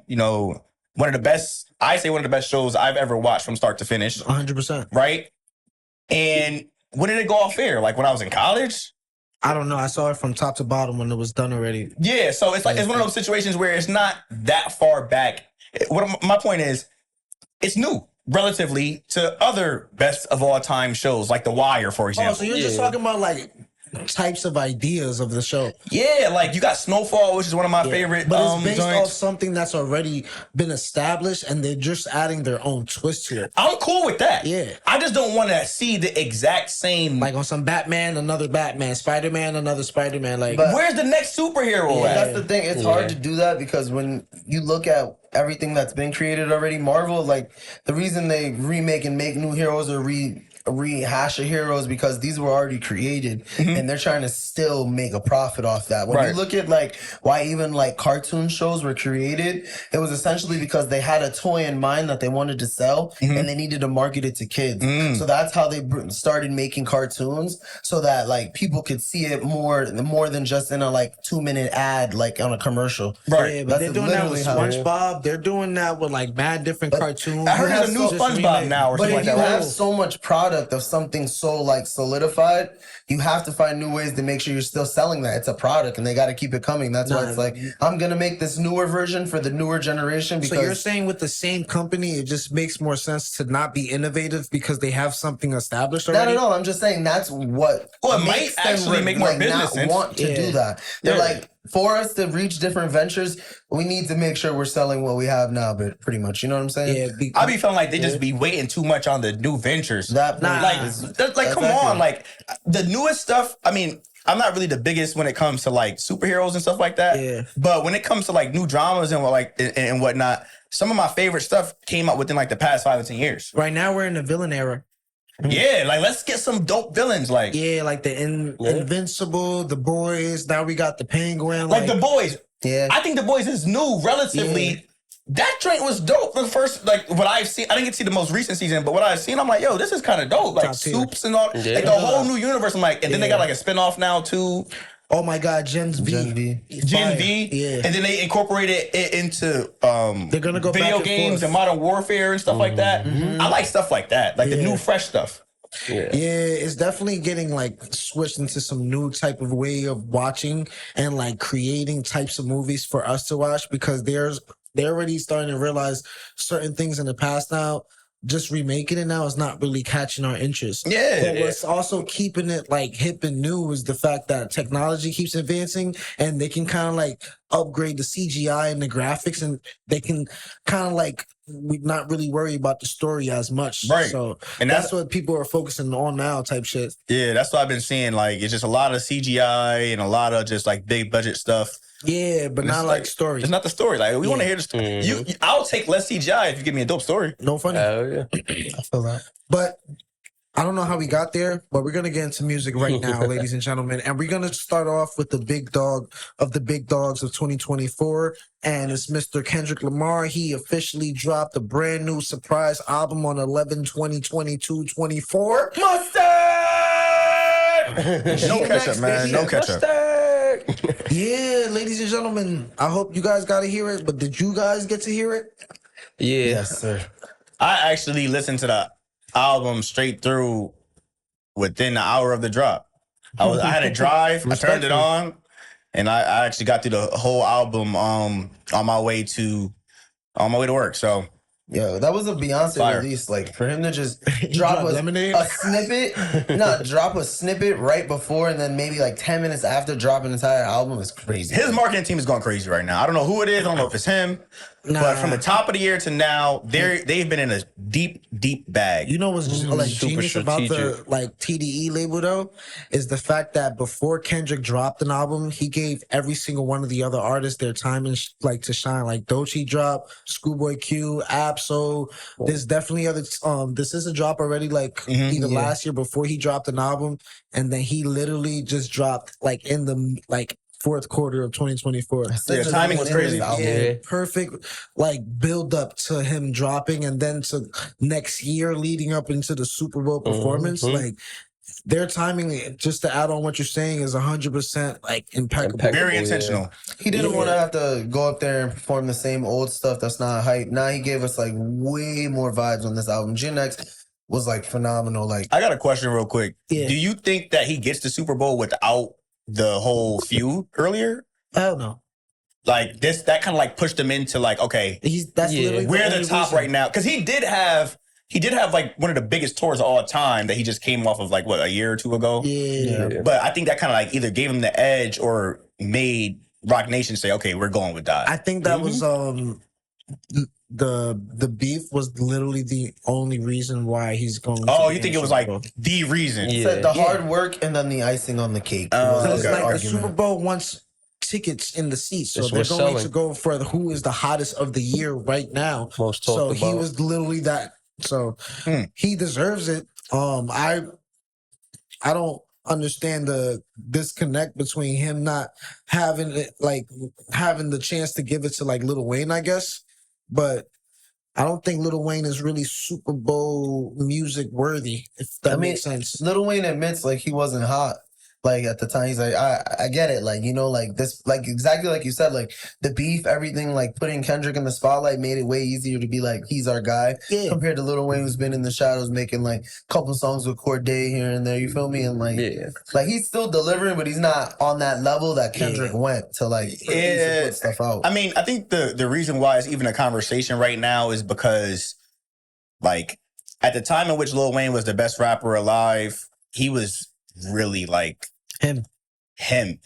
And then on top of that, it's now in Louisiana, right? So it's like, okay, it's at your hometown. You were literally the number one guy. And I mean, you still got the chops to rap with any and everyone. They didn't start doing that though until recently though. So like not every single artist who And I was just performed- about to say that. Like, Yeah. but the thing about the Super Bowl is just because it's performing in a specific city doesn't mean that it's going to be native. yours, yeah. Yeah, natively yours. I mean, I know they Michael did Jackson people are didn't coming from perform all in where's Michael Jackson from? Indiana. He didn't perform there. He performed somewhere else. Yeah, I mean, the Super Okay. Bowl got so big and the halftime performances got big independent of wherever it was. Yeah. Like you remember Janet Jackson's performance. I don't even remember who was playing the Super Bowl. Yeah. You see what I'm saying? So it's like, it's one of those situations where at the end of the day, you know, right now I understand his take on it. Yeah. But we're just hyper focusing on something that that's more like a one-off thing as opposed to like saying, okay, yeah, if it's in Vegas, you got to get somebody from Vegas. If it's in Florida, you got to get somebody from Florida. Like that's never really the case usually. Nah, but to bring it back though, because Lil Wayne was a little bit salty, and then like Kendrick definitely like off rip in his first like what was it, Wake Up something or some shit like that. The first intro like song. the first song. He basically mentioned how him and Lil Wayne, like he was a big fan and like he grew up listening to him. But like, Funny how his success made Lil Wayne let Lil Wayne down. That wasn't the first song. That was in TV Off. Nah, that was the first that was the song. first song. References it. Nah, that was literally the first song. That was the intro. TV Off. Yeah. Whacked Out Morals. What? Yeah, that one right there. Like that Literally, he Miros? was talking about it. I was literally just listening to it, but it was just interesting because a lot of people are assuming that it's a diss towards Lil Wayne, and I'm just like, I don't know, but I think Lil Wayne took it as a diss anyway because he tweeted like, "Yo, why are people like trying to come at me? I just be chilling." Like, it was a little jab, though. It was a little jab. I mean, it's one of those situations where, I mean, the reason why it's a great conversation to have is because at the height of your success, if there's controversy, you know, it might diminish how you feel about it. Like, for example, like, let's say I do get that Oscar, right? But there's somebody who has a terminal illness that was up in the same running as me. Yeah. It's like, bro, you got the Oscar over somebody with leukemia. Like, how do you even sit there and take that picture, like, without saying, "Oh yeah, I appreciate all the leukemia affected people"? And it's like, okay, from the Kendrick Lamar standpoint, he says it in the movie. I mean, in the music, he essentially said, "Yo, I didn't get congratulated by none of the people I look to as, you know, people I rapped with. Only one person congratulated me. I got the Super Bowl, bro. This is something big for hip hop. It's something big for rap." And I got one person that said, "Good job." He's bullshitting with that, but I'm just saying, like, I feel like Kendrick Lamar is kind of proving the opposite side's point, which is like he needs a certain level of controversy in order to bring attraction and conversation. Because if to the Super Bowl, you saying, or to him, to the album, because he just dropped the album GNX, and he's literally, I'm trying to focus on the album, so he just tried to drop. And then what he did was kind of like mention Lil Wayne, mention how Snoop Dogg was like promoting like the tailor-made shit. So he needs to take shots at other people, bring a certain level of controversy in order for people to tune in, listen to digest, to be like, "Oh, look what he said. He's talking about this." Okay. He realized that. If that wasn't in it, that whole scissor shit would not have carried the entire album. So here's my question. Oh, I'll let you go. I was gonna say he realized what the recipe was on Not Like Us, and then it was like, I'm gonna keep using that. Like, you feel me? Like, I'm gonna leave that in here so that people are looking for those little tidbits of what did he say next. Yeah, because Squabble Up is a synonym to Not Like Us. Like, it was literally the watered down version to Not Like Us without the diss. No. TV Off was the TV Off was crazy though. TV Off was lit though. I listened to a version of TV Off with just the TV Off beat put on top of Not Like Us. Yeah. Bro, word for word, it goes like perfectly with every single beat switch. Like, same horns. DJ Mustard made both beats. People are calling it the remix. Before I get into the negatives, what did you guys like about the album? What's some of your favorite tracks? Like, talk to me. Because I have a little deep dive. It's hard for me to 100% agree with the plays on a controversy, only because it's one of those situations where at the point in times when he didn't have controversy, he never really used it to stir up any promotion. Like, Good Kid, Mad City was independent of controversy. Damn was independent of controversy. To Pimp a Butterfly To Pimp a Butterfly did have a little controversy with the black shit, the black stuff in Beyonce and whatnot. Not black shit. I'm sorry. You know, I know what you're saying. Yeah. But those are common themes that have been going throughout his whole career.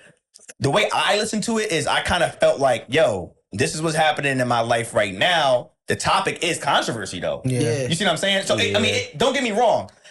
Like you said, TDE is very intentional. PG Lang, I'm sure, is just as intentional. They probably do understand the impact that the controversy has had. Any businessman would. And they're like, F it, nigga, we're going to include it. But I don't know if it was something where he was like, I'm going to do this album with this at heart, like Yeah, this I- With intention. that. I mean, obviously, the controversy This isn't album mine. specifically, he actually Kendrick did it Drake's way, and he attacked Drake subliminally throughout the entire album. Yeah. GNX, for sure. It was and fucking, others too. It was fucking insane actually. But no, Drake's like he called people out names, but Drake specifically, like he responded how like with that Tupac shit, he has a whole Tupac sample. Like he literally just like was getting at certain shit. Like he had SZA on the track. Like everything that he did was because he was like, nigga, you were saying shit that I can't do that you can do, but like I can literally do better.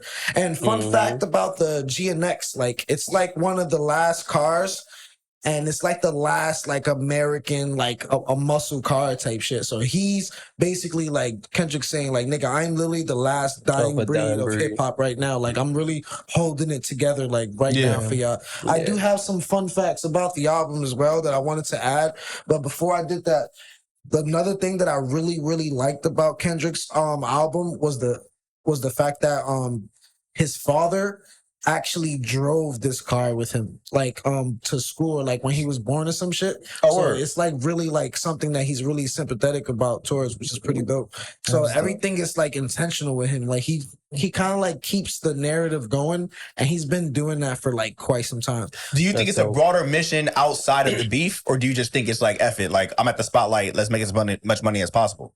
I think both. I think he knows that he can profit off the beef still, and he's not going to put it on the forefront. He's just kind of like, unless Drake really makes something extra about it. You saw him text the text that just leaked, I think earlier today. What? One of his boys was texting him, and he was like, yo, you turn Drake into a streamer. And then Kendrick Lamar started laughing, and then he was like, wait, hold on, he tripping?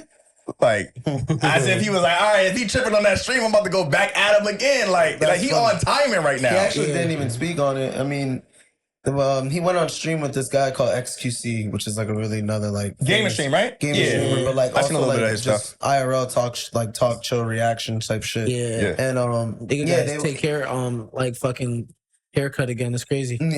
But yeah, he was on there because Drake has been streaming lately for gambling. Like he'll do like take big gambles, and I believe he went on with Stake for XQC's stream. And then at the end of the stream, he pretty much just said he was like fairy tales can't take me out, only facts do. Like that was like his main like jab back at like what was going on. Other than that, he had like The Weeknd playing, like XQC put The Weeknd on. Drake was like, no, you gotta play that shit. Take that shit out.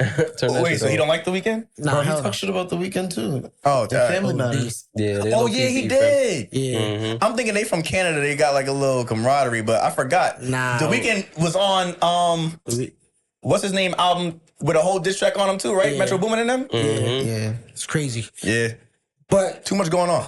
I didn't really. I'm gonna be honest with you. Like the album was cool. Like it's not something that I'm like really too hyped off about. I feel like a lot of hype is more behind the album versus like all the other albums that drop. It's just not getting that hype. There's a lot of albums that I enjoyed over Kendrick's GNX album that dropped this year. Some even coming from his own label that I appreciated more than GNX, but people aren't going to really like his label, they're not gonna say that. They're gonna say this is the best project. You feel me? Like I think Doechie's album was better than this shit, to be honest. And who else I think was better than this? I appreciated Corday's album a lot more than I appreciated this. Crossroads was a good album. I ain't gonna lie. Quando Rodno's album is a little bit more enjoyable than this shit to me. Like Kendrick, he kind of like he's just doing the same thing, like the West Side thing. Like he's adding a theme. It's a West Side theme for sure. Salute to the West Side. The beats are phenomenal, but it's just a loop in some of them. You feel me? The only thing that I really liked about the album is that he didn't do like those stupid ass voices that he was doing. So it made for me more digestible on the ear. It just made me listen to it a lot better. It was me, it's like I'm partial to Kendrick Lamar anyway, because I feel like every time he drops an album, it's at a point in time that I could kind of relate to it outside of just sonically. Yeah. It's just like more subject matter. You felt that on this one though? Yeah, like the thing about it is it's weird because there's certain aspects of like for example, let's talk about like the Damn album, right? Everybody likes it. That shit is top tier. It's top tier, right? Yeah. And I think if you were listening to that album where you could relate to whatever he was talking about, it's gonna hit you a little bit harder, right? Just I on see some where you're going now.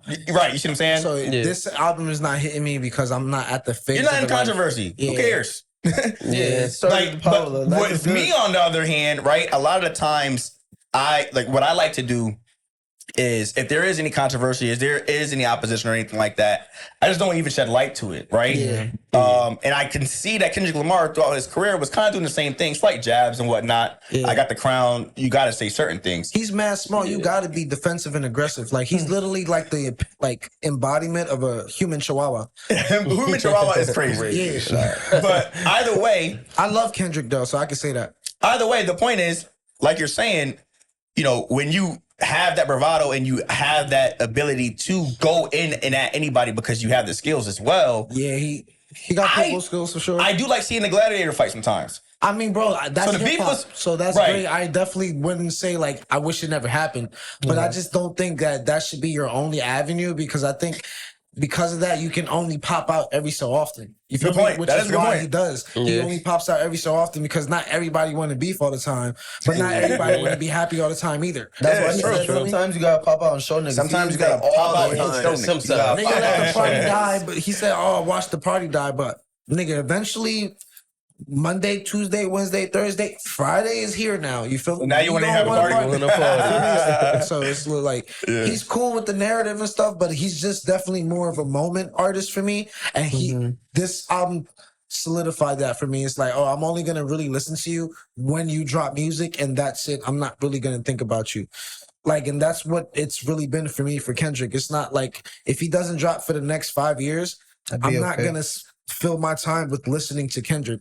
You feel me? I'm going That's to true. be listening to everybody else who's dropping, and then when he drops, I'm be like, "Oh shit, Kendrick is dropped. He hasn't Tune dropped into in 5 Kendrick, yeah. years." That's really my logic with There's him. no real anticipation Yeah. for his album for you, is what you're saying. Yeah, because with Yeah. Drake, win or loss, to this day, I'm still listening to Wait For You. I'm still listening to like him and Future. I'm still listening whether they drop new music or not. I'm not waiting for the next thing. I'm not going back to like, you feel me? Like Yeah. Yeah. there's just like I can listen to his music. Kendrick GNX was a lower tier version of Damn to me.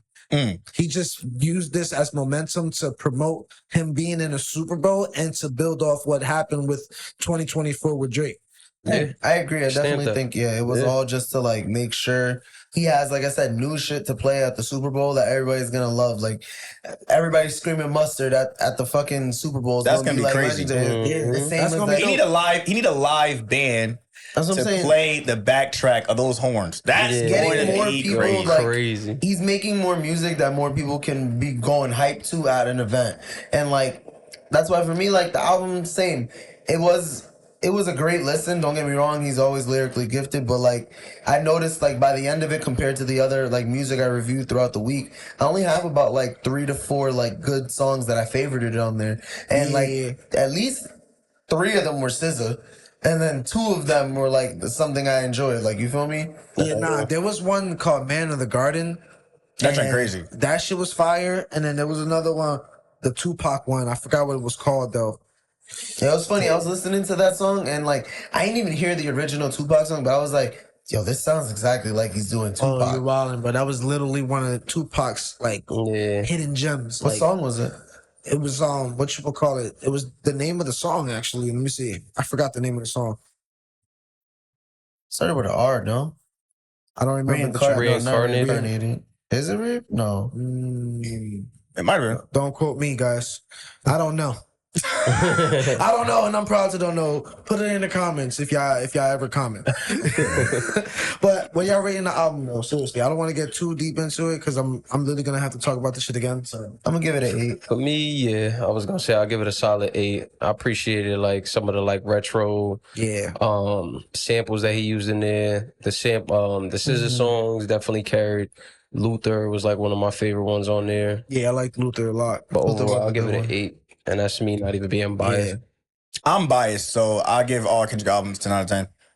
I can't give it a 10 out of 10, but I'm gonna give it a 9, only because the production was just out of this world. It was a little bit repetitive, but if you really listen to like in the car, you can literally hear how great. Well, maybe I and just that's got the first time I heard it too. Was the drive? Yeah, it's like the producer ears I was listening with, and I was like, whoever was mixing this put their heart and soul. I think it's this. Ali. They I were mean, he does it recording normally. with $1,000 quality, and the amount of money in those samples that you had to get clearance for those type of bro. I just appreciated the effort from the producer and the production was great. Nah, not the producer Engineer? and the other engineer. Yeah, I don't know why I couldn't say it. Both of those Just motherfuckers, like New Jack City. they were locked in. Huh? I said you had a New Jack City version of me. Yeah, I was like, what the fuck is right here? Like, it's literally right in the tip of my tongue. Pause. Oh my God, that was like 7 pause moments today. Said pause. I'm not gay. I eat a lot of vagina. Facts about this. All right. Anyway, I don't eat a lot of vagina. He does. 10, 9, 8, 8. He does. Yeah, it's hard to give it anything. 9 for sure. Only because That's what I'm can't saying. He give it a said 10. 10. I said 8. He said 8. And you said 9. Yeah, Okay, I'm valid. That's valid. a good rating. Yeah. it's a great rating. I Yeah. mean, He's He probably goes out gonna to a do 10. like what? How many do you think he's gonna do the first week? I'm gonna say like 400K. I think numbers are so inflated now. You can just press a button and get whatever number you want. So it depends on what they want. I did hear Drake is suing UMG. The labor. Yeah, because they think that Kendrick kind of like Inflated his numbers. Yeah, with Bob. I mean, it's common in the music industry. I know people specifically that do it. So I mean, again, you look at the discrepancies on like likes versus views of not like us. Like they're a little weird. So. actually, like I kind of went down a rabbit hole after J. Cole mentioned it a few years back, and labels are actually doing it themselves. Like, it's not even a situation where it's like when I say I know a few people that do it, I mean actual jobs from labels is like, yo, like we need to get this artist up or whatever the case may be, and they give them a little stimulus package. Run the numbers. Yeah, and you be like, oh, how did this person come out of nowhere? Yeah, they press that button on them. Nah, that's fucked up. Don't act funny when you see the JSC stimmy. Hey. Get it how you live, man. Nah, respectfully, we going to get it how we living now. Like, Genuinely. humbly. You feel me? With humility, ground up. All right? Started from the bottom and we at the middle. With hopefully many blessings ahead. Yeah, you feel me? It's on the way. We started from the bottom, almost there. Soon we'll be having like a 10-year anniversary. Nah, facts. Yo, don't do that. You have your own segment. I was literally just about to segue. Like, I don't care if you think we're taking too long. I'm editing today. He said 10 years. Do not do that.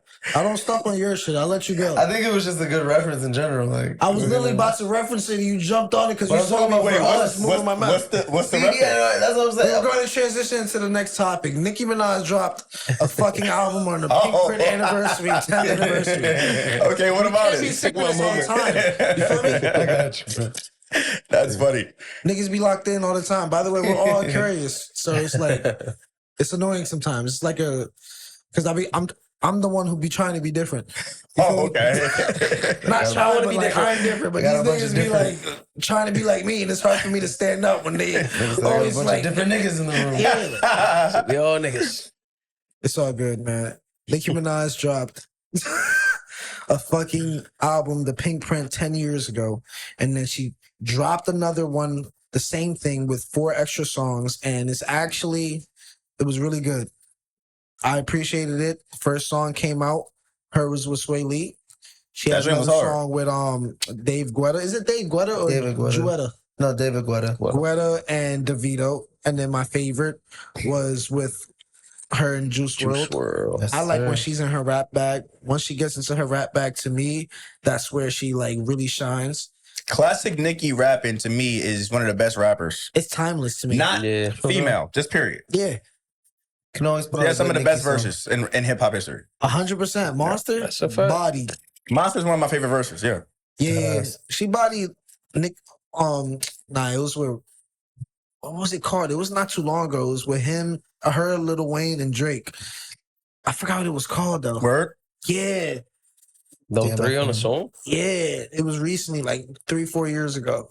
Maybe not that recently, but it was fire. Y'all gotta check that out. It was Sounds one of the last familiar. songs Not they truffle did together. butter, right? Nah, hell no. That was That dope. was hard too, though. That was dope. That was hard when too, it was though. like Young Money, Cash Money still. Like, Yeah. But nah, that was literally a little bit more recently. I'm telling you, it was so fire. For You real, gotta listen to dude? it. Yeah. Shit. But she had me right at Oh, wait, the I think I second know what she you- had a new track with Juice WRLD on the album. I was like, she kind of had me for the new songs on this. Like, I fuck with Juice WRLD heavily, so it was nice to hear it again. Nice to hear like a New verse from music. him, you know what I'm saying? Yeah, Yeah. new music for real. Yeah. Nah, Yeah, I missed she- that Juice WRLD shit. Yeah, because she also did it.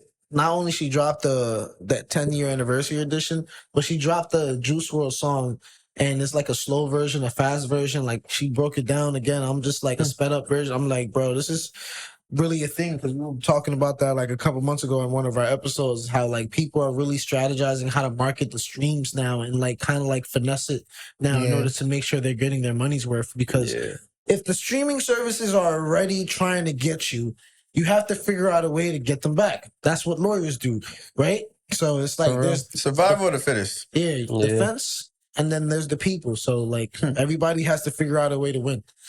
So That's a fact. I'm happy that she's trying to figure out a way to like. I feel like the labels kind of like messed up her career a little bit, where like she's fighting like really the commercial people.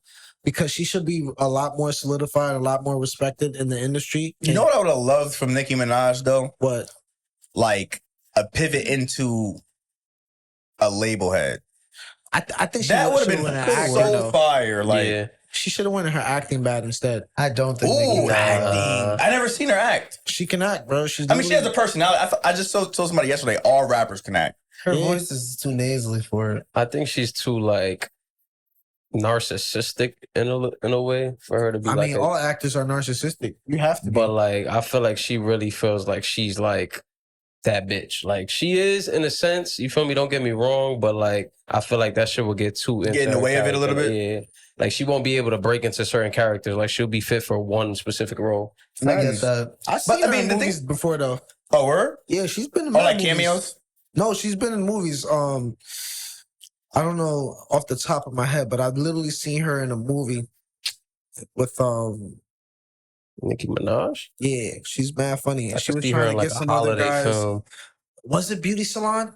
I think it was Beauty Salon. No funny shit. But let me see.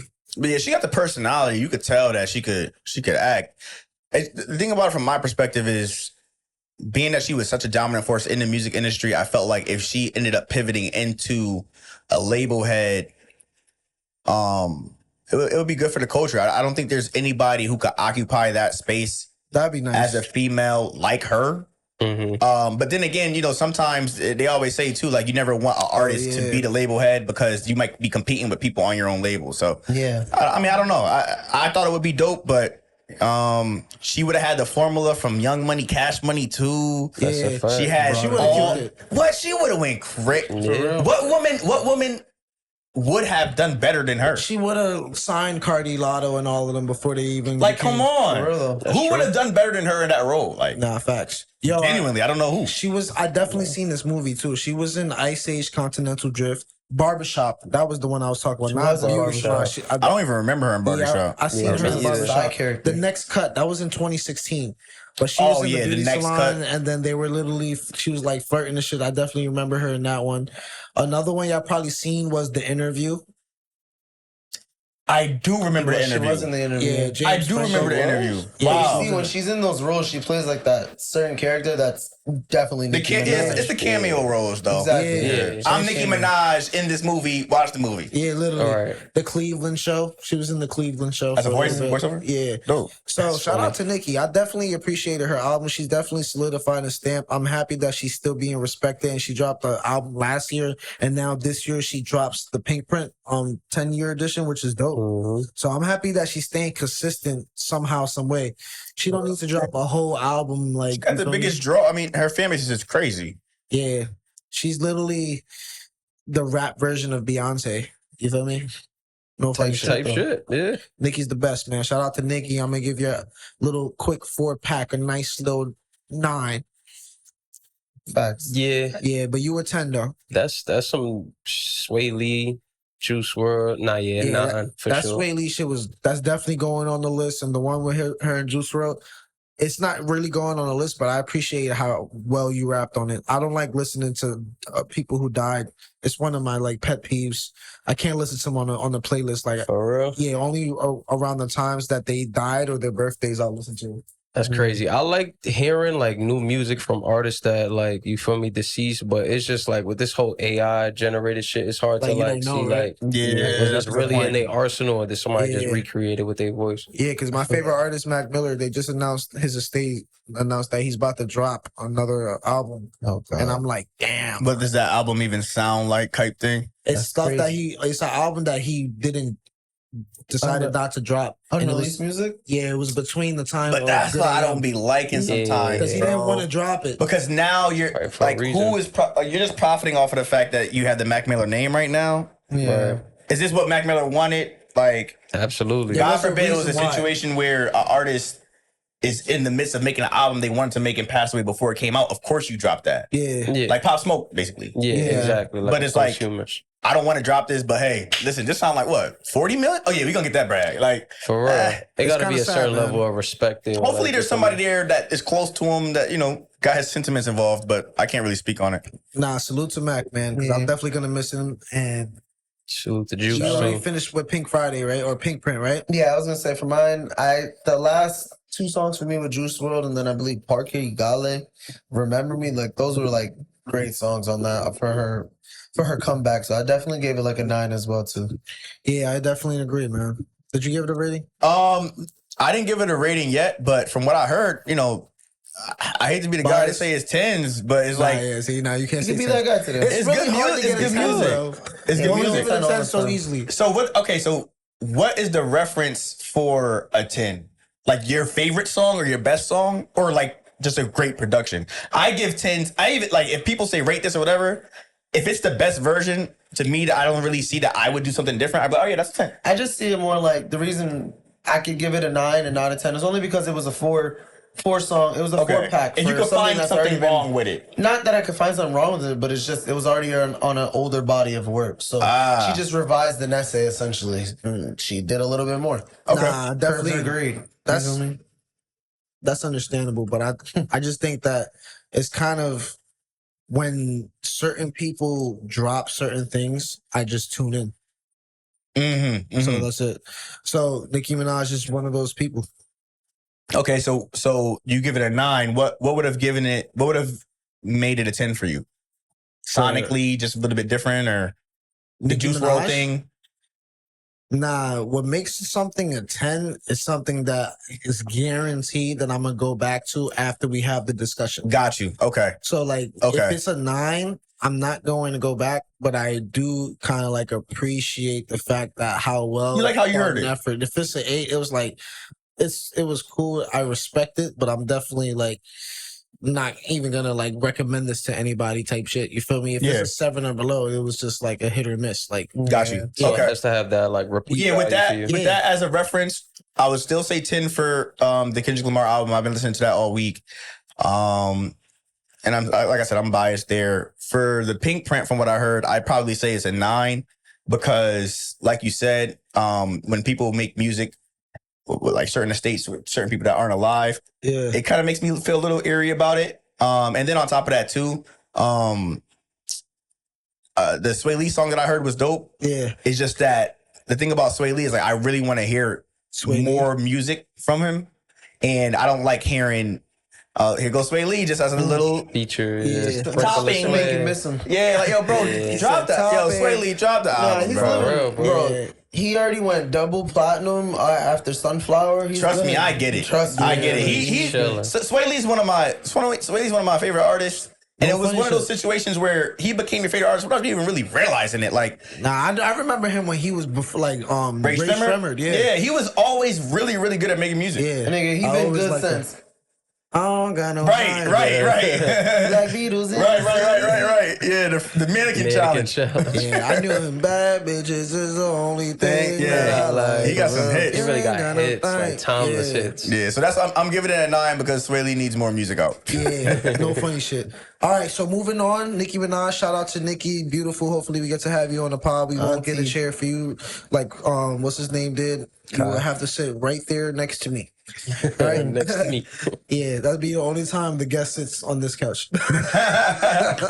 All right.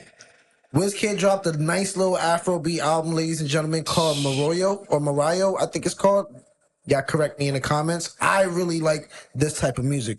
Nice music for the club, nice music for the bed, nice music for the vibes. Like, is this a new just dropped? Everything dropped on 11/22. No, I'm saying for the genre. Is this a new genre that you like, or is this something that you've grown up on type thing? I just like more like listening to Afrobeats has been synonymous to me fucking. I can't even say this actually. Never mind. Mm-hmm. I've been listening to Afrobeats for a long time, bro. Yeah, I've never been like a diehard Afrobeats fan, but I've become one over the years. Like obviously I've grown in my taste for music. I feel like with this album, he did a really good job at like bridging the gap between so many ways of like making Afrobeat songs like popping as hell. Like he went from his dance hall versions to like his like little smooth jazz like version. It had so much variety of Afrobeats. Like I enjoyed this album. But dance hall and Afrobeats are two different things though.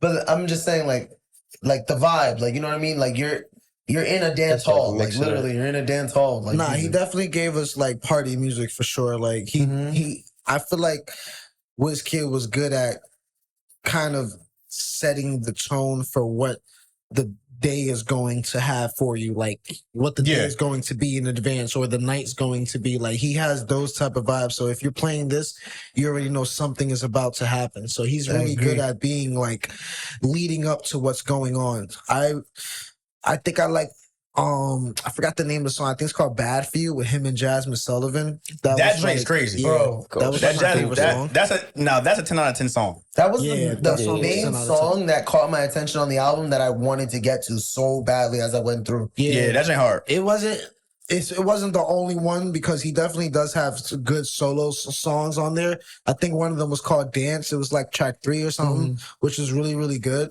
But then he had another good feature though. And it was like, I forgot what it was.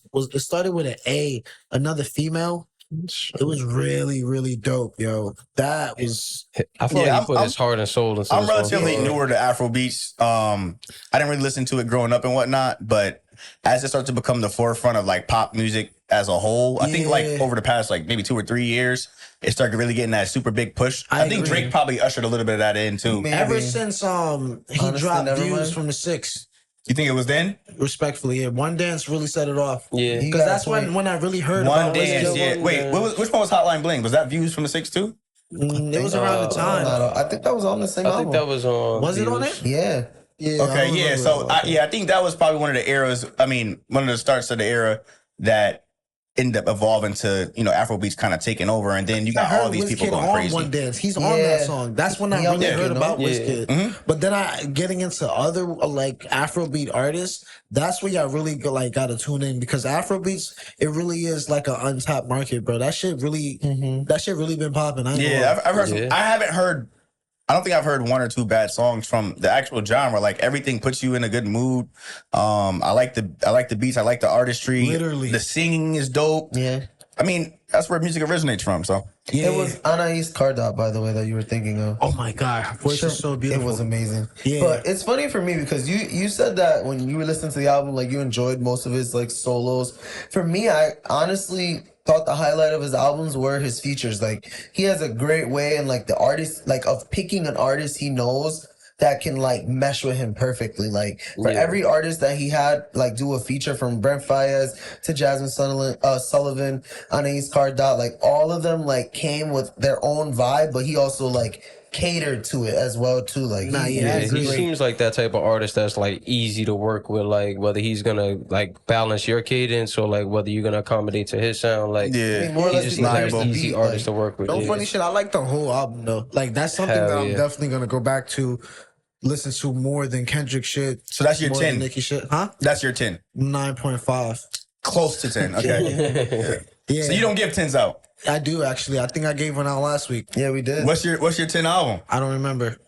What did we talk about Tune last into week? last week's pod. Yeah, I hear that. I don't remember. Like, I definitely gave it album 10 though. But Killer Mike's that I guess we can get into, and then we'll end with Coco. But Killer Mike dropped the album, and it's called Michael and the Midnight Revival and Songs of Sinners and Saints. Or Saints and Sinners. It's literally the longest title in the universe.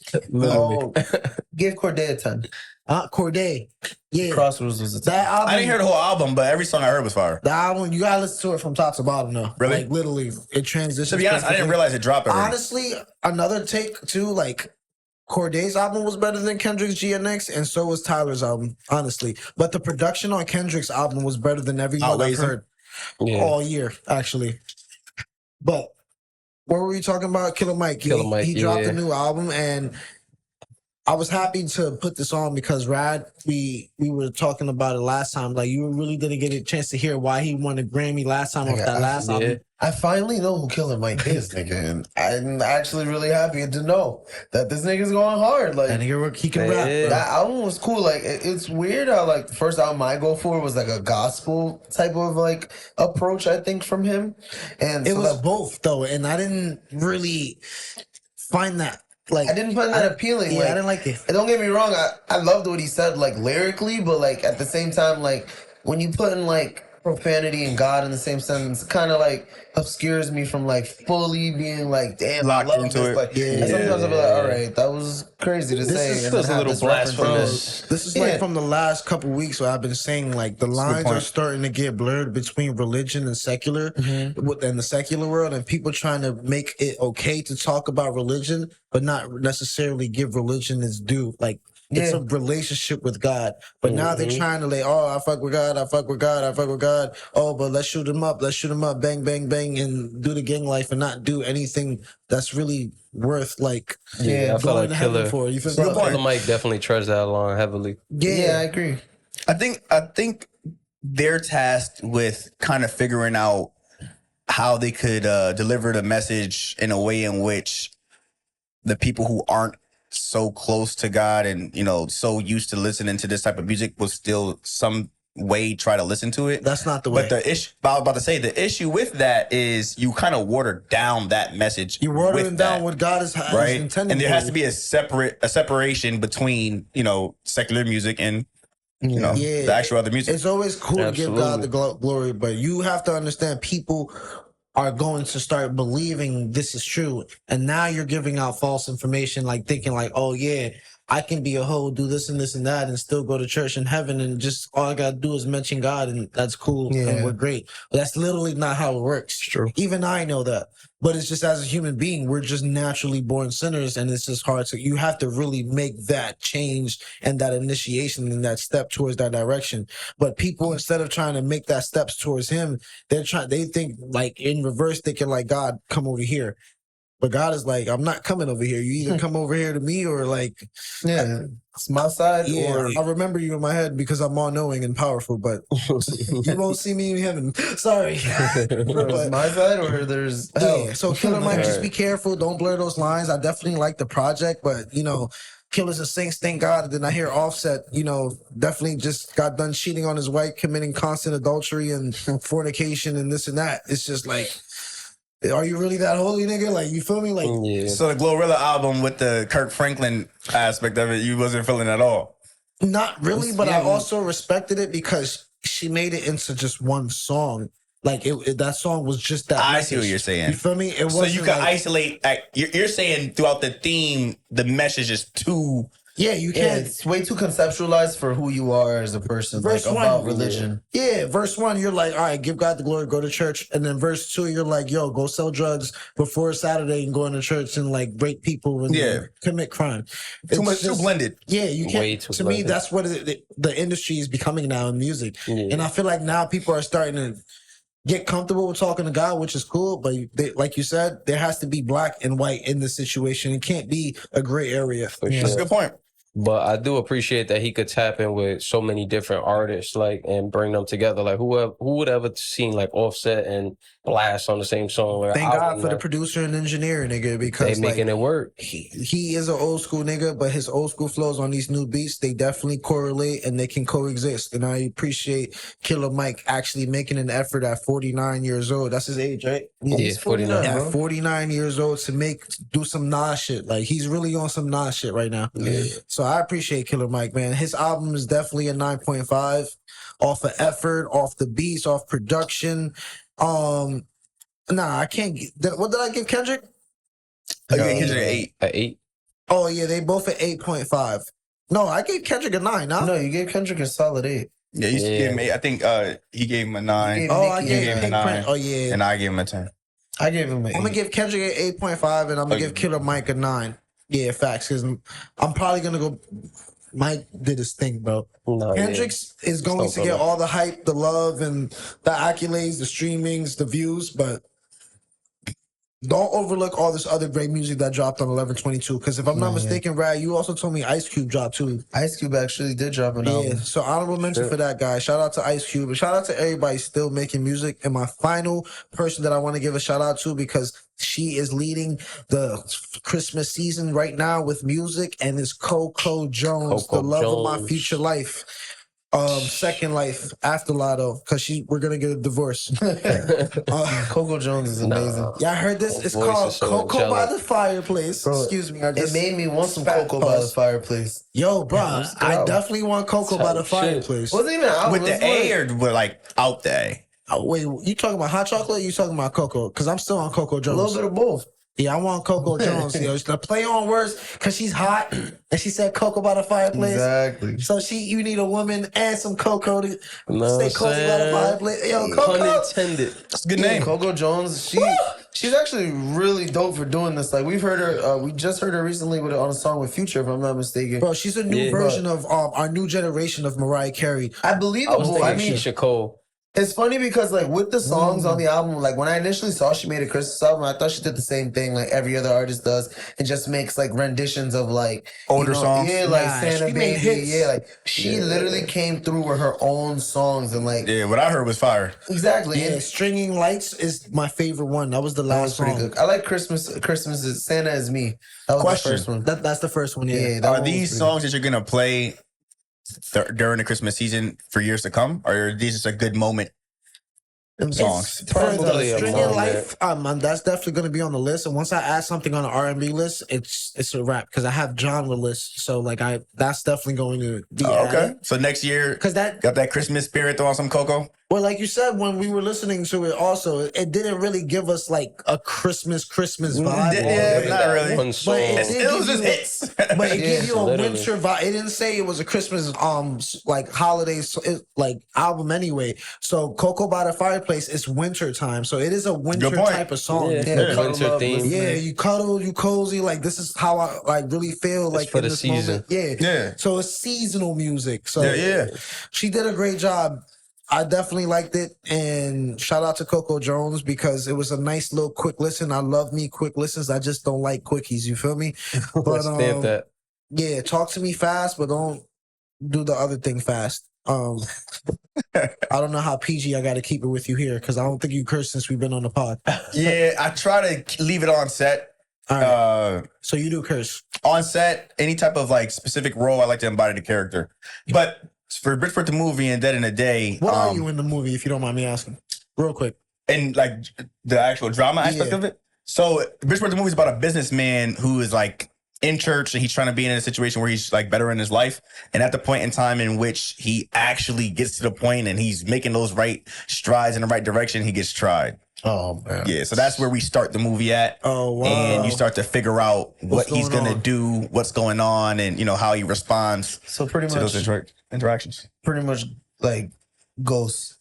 He's got to come out. Of this. He's trying to be a businessman. has to come out Yeah, of I this. feel like Ghost is a little bit more Complex. jumped into that street life and more violent than my character. Yeah. But my character doesn't really put up with mess.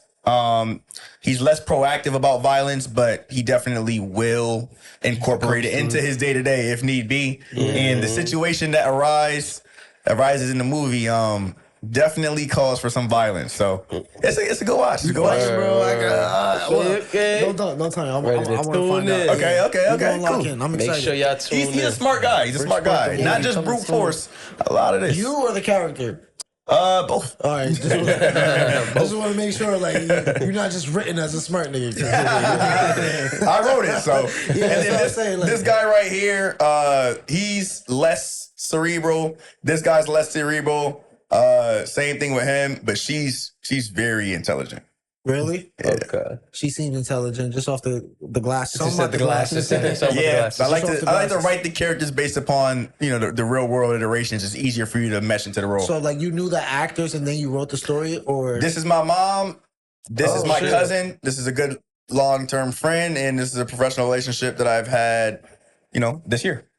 Shout out, Dope Mom. as that's hell. fire, bro. And she killed it too. I mean, the thing about it is sometimes you're in a situation where, you only can use the people that What are you have, around yeah. you. But then you're in a situation where you have the choice, and I had the choice. I just chose the people around me because they were really that good. Nah, for real. That's For what's starts up. off, then Honestly. family's making that money. Yeah. And if they weren't as good, I just would have picked somebody else, but they really killed it. So Yeah. I had to What's pick 'em. up? So, Shout like, out to the you had your family. mom audition? She actually was the first audition. Nobody in the movie didn't audition. Oh, really? Every role that's taken care of was an audition outside of Jamal Willard and mine. Oh, okay. Yeah. That's fire, man. Yeah, dope it's a as hell. legitimate, it's a legitimate piece of work. Would you ever like put it into like a film festival, Sundance, like something like that? So I'm a natural businessman at heart. The film festivals are cool. The circuit is cool, but I have the ability to start Create that generating shit? revenue. So we go that way first, and then if there's a way in which we're able to do both, cool. But if it makes us ineligible because we put some money in our pocket, we're not upset about it. Nah, you gotta start your own Bridgeport Festival, bro. Actually, there's one. I actually spoke to one of the people who run it. He's gonna be at the premiere 12/27. So Oh, fire. yeah, Dope as they don't hell. normally have feature films. Can we come? Of course, man. I need to see all three of you guys there. We gotta dress, though, like the part. You gotta step. You Yeah. gotta step. It's Gotta gonna be step. red carpet. Stepping. I got some new stuff that I'm getting for it.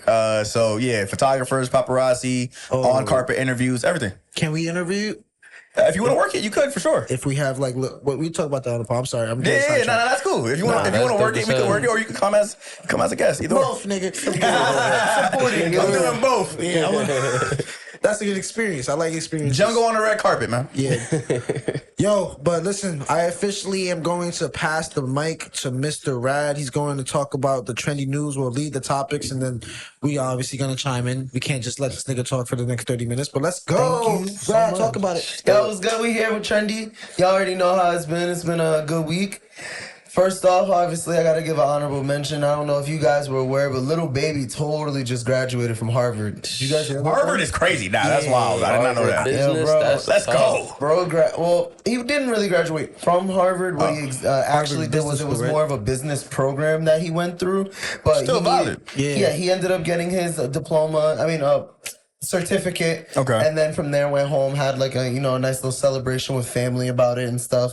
And the main reason he did it obviously is because like he owns his own label and he wants to give like more take and have more respect, I think, at like owning that label and knowing things like Yeah. as a young black man. Like That's dope. I think that was a lie. I think the reason why he started going to school is because that music shit was not panning out for him the way he thought it was going to pan out. Lil Baby? possibility. So he Nah, was he like, still be I need to stepping. graduate. I mean, it could be a I fine need mix to of go to both. school. It could be a fine mix of both because, like, Yes, he of has course, he has yes. a really good talent. People love his music, but I mean, being able to say you're more than just a rapper and putting like yourself in the light like that for your fans to show like just because I'm this doesn't mean like you can't be smart. Doesn't Yeah, mean because you he can't realized block it. his last biggest hit was the biggest picture nigga, and after that, his picture was going to school. Like that was his goal. I mean, I feel like I'll give him a pass because you feel me. It's like he is making like bigger moves. You feel me? He's making chess moves. He's not focusing primarily on music right now. Okay. I like that though. You feel me? He So did have that's a why I hit thought it recently was- though, right? But It's not a hit, but he dropped the single. Central C. Yeah, Yeah. that might be considered a hit though, because Yeah, that I might think have that was been a hit. nominated Go for Ben like Benz. that was nominated for a song like for the Grammys or the BET Awards. I think it was for the grant.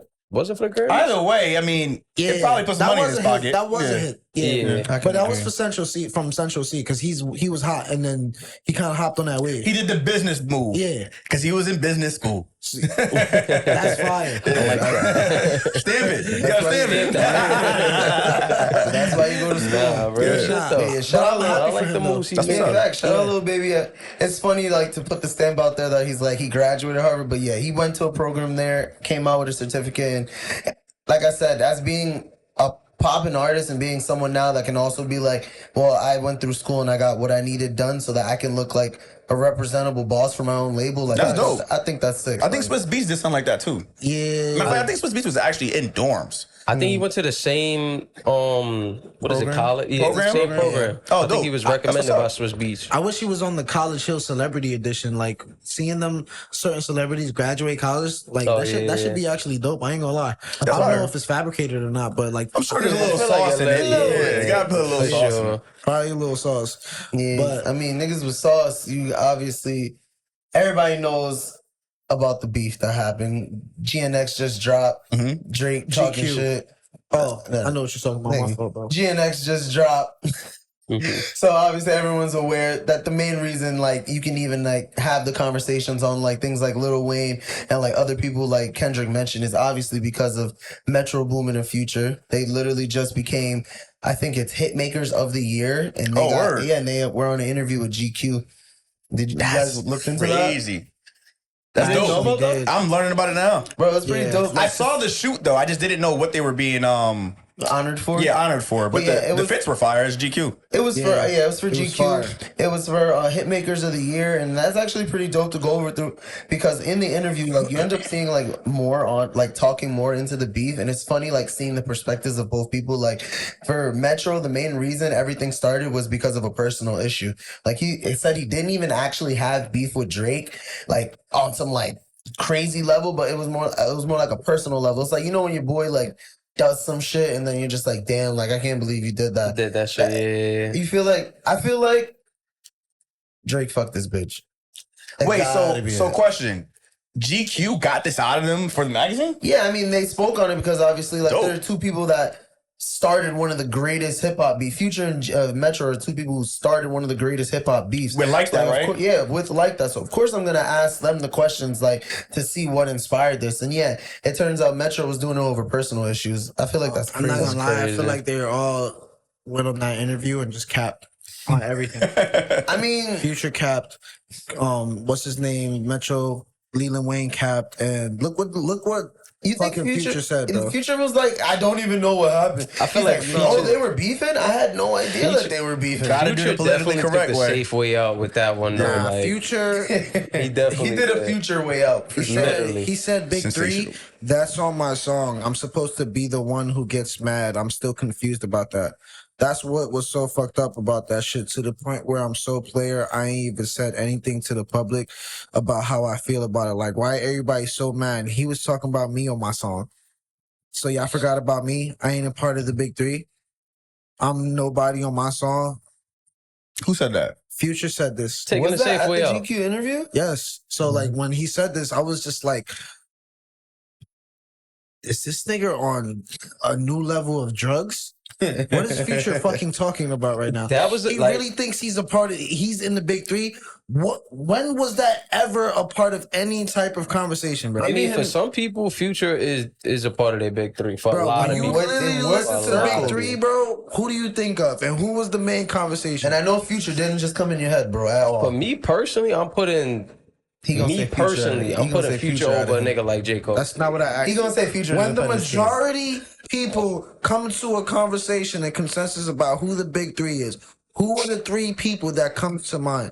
Who even started the conversation about a Big 3 outside of like LeBron, Kobe, and Mike? Bro, like I said, me personally, I'm not thinking Kendrick, J. Cole. That's not my big three. Like, I'm You're not not answering my personally question. thinking. I'm not saying what you personally think. For the majority, If for the majority it of the depends on world the have a era. conversation, it's not the era. If we're talking about right now, it's Statistically. Cole, Kendrick, and Drake. Those are the 3 Big 3. So wait, so It depends on the Future era. said that he's upset that he wasn't on the Big 3 song He's saying on that First Person Shooter. My he's fault. saying that he is mad that people are not even saying, like, if he didn't get mad about what Kendrick said on the song, then nobody should be mad because he's saying that Kendrick was also talking about him on the song as well. Saying he's not big okay. And that's incorrect because nobody is ever thinking about Kendrick wasn't thinking about that. Half of the entire Kendrick fan base, Drake's fan base, and Cole's fan base was not thinking, hey, maybe he thought about Future being on the big three. It's funny because they had to have been doing it on different recording sessions, and he just came and plugged in his verse because there's no way Future probably sat there and was like, I think it's talking about. He mentioned me. You feel me? Like there was no conversation prior. But they came up with believe the it or narrative, not, though. bro, I think we might be underestimating how big Future is. No, where he's nice, from, but he's not the big like three. Atlanta looks at Future like the best rapper of all time. He's in Atlanta. He's the GOAT. He's the GOAT. So it's like I definitely respect. I mean, in OD. a lot of the world too. So I feel like this. At least it's not somebody from up the street saying I'm not honored. Like you're not even close to the big three. Yeah. But if we went from big three to big five, the common consensus has to put Future there, right? Absolutely. Top five? Hell yeah. So it's like it's like one of the probably like. If he's not Travis three, and him, to be honest, 4 and 5. Okay, so it's like I can't be too mad at him. That's like for the main consensus, not for my personal one, but like for the main, those would be the big five. And to be honest, he's probably the most active outside of Drake. Yeah, in that top five. So I can see how he'd be a little slighted. Yeah, because I'm the one putting all the work in. And consistently we're talking dropping, about like, anthems just be hit. Future consistency Bro, wise, that's like top the artists Drake and Future would be like in the same bracket. And then from there, I can't even think of it. You can't say J. Cole in terms of consistency when you talk about Future. About hits now because hits is made from Future like in his sleep. But I mean, out of consistency, like for artists, like for features to songs, like who would you say is your big three? Because other than Drake and Future, I can't think of one more artist that's been like consistently on the forefront making music. I'm in for a feature years now. That's why I'm like, he's been my big three. Lil Baby, and like that's features. I mean, Cole's been dropping shit for the minute. Like he's been dropping. No, Future. Cole recently has turned up. And he's been murdering a lot of verses. I have a personal gripe with Cole, though. He's been doing though. this for like 4 or 5 years. I have a personal issue with Cole, though. I hate him. I don't hate him, but disappointed. The fact that he did the might delete later and then deleted it kind of made me a little upset. That's just corny. I got Cole. Talk to me in person, bro. I've been sending you DMs, man. Check that DM. I'm joking. That nigga, I don't even want to get into that shit. Please don't bring him up anymore. I've been real good not talking about Cole because he's been getting me really, really frustrated, man. But in terms of lyrical ability, in terms of numbers, of course he's top 3. Of course you got Drake. Of course you got Kendrick Lamar. I think Drake numbers might be a little unfair. Fabricated? They might be legit, but I just think it's unfair because he blends so many genres together that when he's in rap, he's still a top dog, but a lot of those numbers come from other areas too. Yeah. Whereas Kendrick Lamar and J. Cole are kind of rap purists. I mean, they might dabble with like the R&B or soul incorporated into their music, but in actuality, they're more rap purists. All their numbers are really coming from one demographic. Yeah, I agree. So, I mean, if you talk about Future too, I mean, he blends like R&B and Drake whatnot. though, because he definitely taps into the white crowd. Yeah, Drake is a Kendrick does too, though. very smart. I mean, Kendrick's fan base is really white. It's entirely white, which is crazy. I wouldn't say entirely, but everybody who is white respects Kendrick Lamar as the best rapper. Everybody outside of his own neighborhood. It's because when you're white and you hear Kendrick Lamar speak, you're like, that's a real nigga, because that's what they think. Right. I mean, not saying he isn't, but you know what I mean? They get the feel from They get the sensationalization of his story. But yeah, Metro, Future, they were honored. I feel like it's dope seeing like with Lil Baby graduating and Future and Atlanta and Metro being like hit makers of the year. Everyone's being honored, and I feel like one more person to honor would be Katt Williams on that hand. Like Katt Williams just recently, I believe, bought a military base in Alabama to open up a movie studio. I don't know if you guys heard about that. That's big dog status. I seen it. Well, hell yeah, nigga. Katt, I'm here to any part that you need. Friday Next Generation, I'm here. Friday Next Generation. That's an audition for you. You feel me? What do y'all think his main angle is with making that move? I mean, he said it. He was like, Tyler Perry can't be the only one that's like just doing all this. We gotta take the pressure off of him. You feel me? Like, not even. I just feel like Tyler Perry movies and shows, like I'm already locked in out of base, like just support, right? But I'm gonna be honest, Tyler Perry hasn't made really good content in like years. Yeah. Years I'm talking about. Like, I'm not really good. I'm not running and racing to see the next Tyler Perry drop, honestly. I It's am, like, but it's because I'm just naturally conditioned to, like, they still give Tyler Perry House of Pain. We're on season 13. Like, I grew up that as a kid. I remember watching it with my family, like certain shit, because like Tyler Perry's sisters, like all the Queen's Men. I actually am tuned in with certain shit, but it's just that in Ruthless, I actually watch a lot of Tyler Perry. Yeah. His new shit has actually been pretty good, but his like movies hasn't been good to me. So the thing that I wanted the have-nots. the thing I wanted to say about that though is the thing about Tyler Perry. I mean, you guys obviously have a religious background from what you said before. He tapped so deeply into like inner city Black Christian community when he first came out that you're never going to shake that fan base. And then I think it got to a point where as he went and got bigger and more Hollywood, he started to realize and kind of understand that his business was still catering to that community. Yeah, so niche. it kind of seems like a treadmill because he's trying to deliver the content directly he's to been that wilding out same fan sometimes, base. though. When you have a niche, you have a niche. You I've gotta heard produce that. some content hasn't been really friendly to that audience. Yeah. But again, like I said before, I think that's one of those like pulls and reaches where you kind of blur the line a little bit, but you're just trying to build that fan base. I've seen a lot of his stuff, especially early on. I've been to one of his live showings, live plays when I was a kid and whatnot. My dad's a pastor. Yeah, word. mine Yeah. too. Yeah. dope. So we like went as a church and things like that. You know, at the end of the day, it's kind of hard to cater to everyone when you're that specific to a certain demographic. So I give him a little like piece there, but I appreciate the fact that he has a studio and I love his Katt movies, and Williams. that's I always support Katt. both. Yeah, That's both. what I'm Yeah. saying.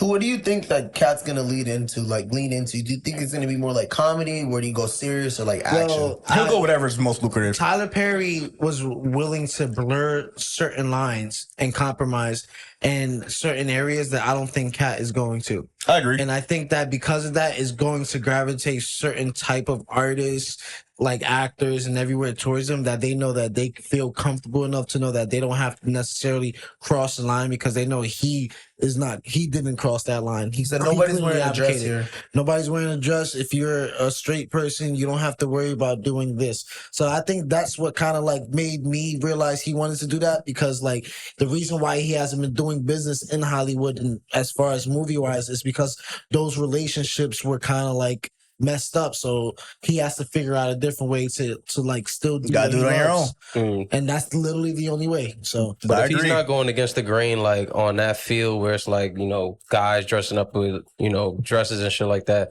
do you think he's still going to be going against the grain? Like, you feel me? Overall? well, he's going against the grain in behind the scenes. But if you're talking about what's being conditioned to the audience as popular, if people are still going to find him engaging, I still think so. I think he's dropping comedy. 100%. I think it's gonna be comedy coming He's out of funny. the studio. Like, it's gonna be funny. He maybe could.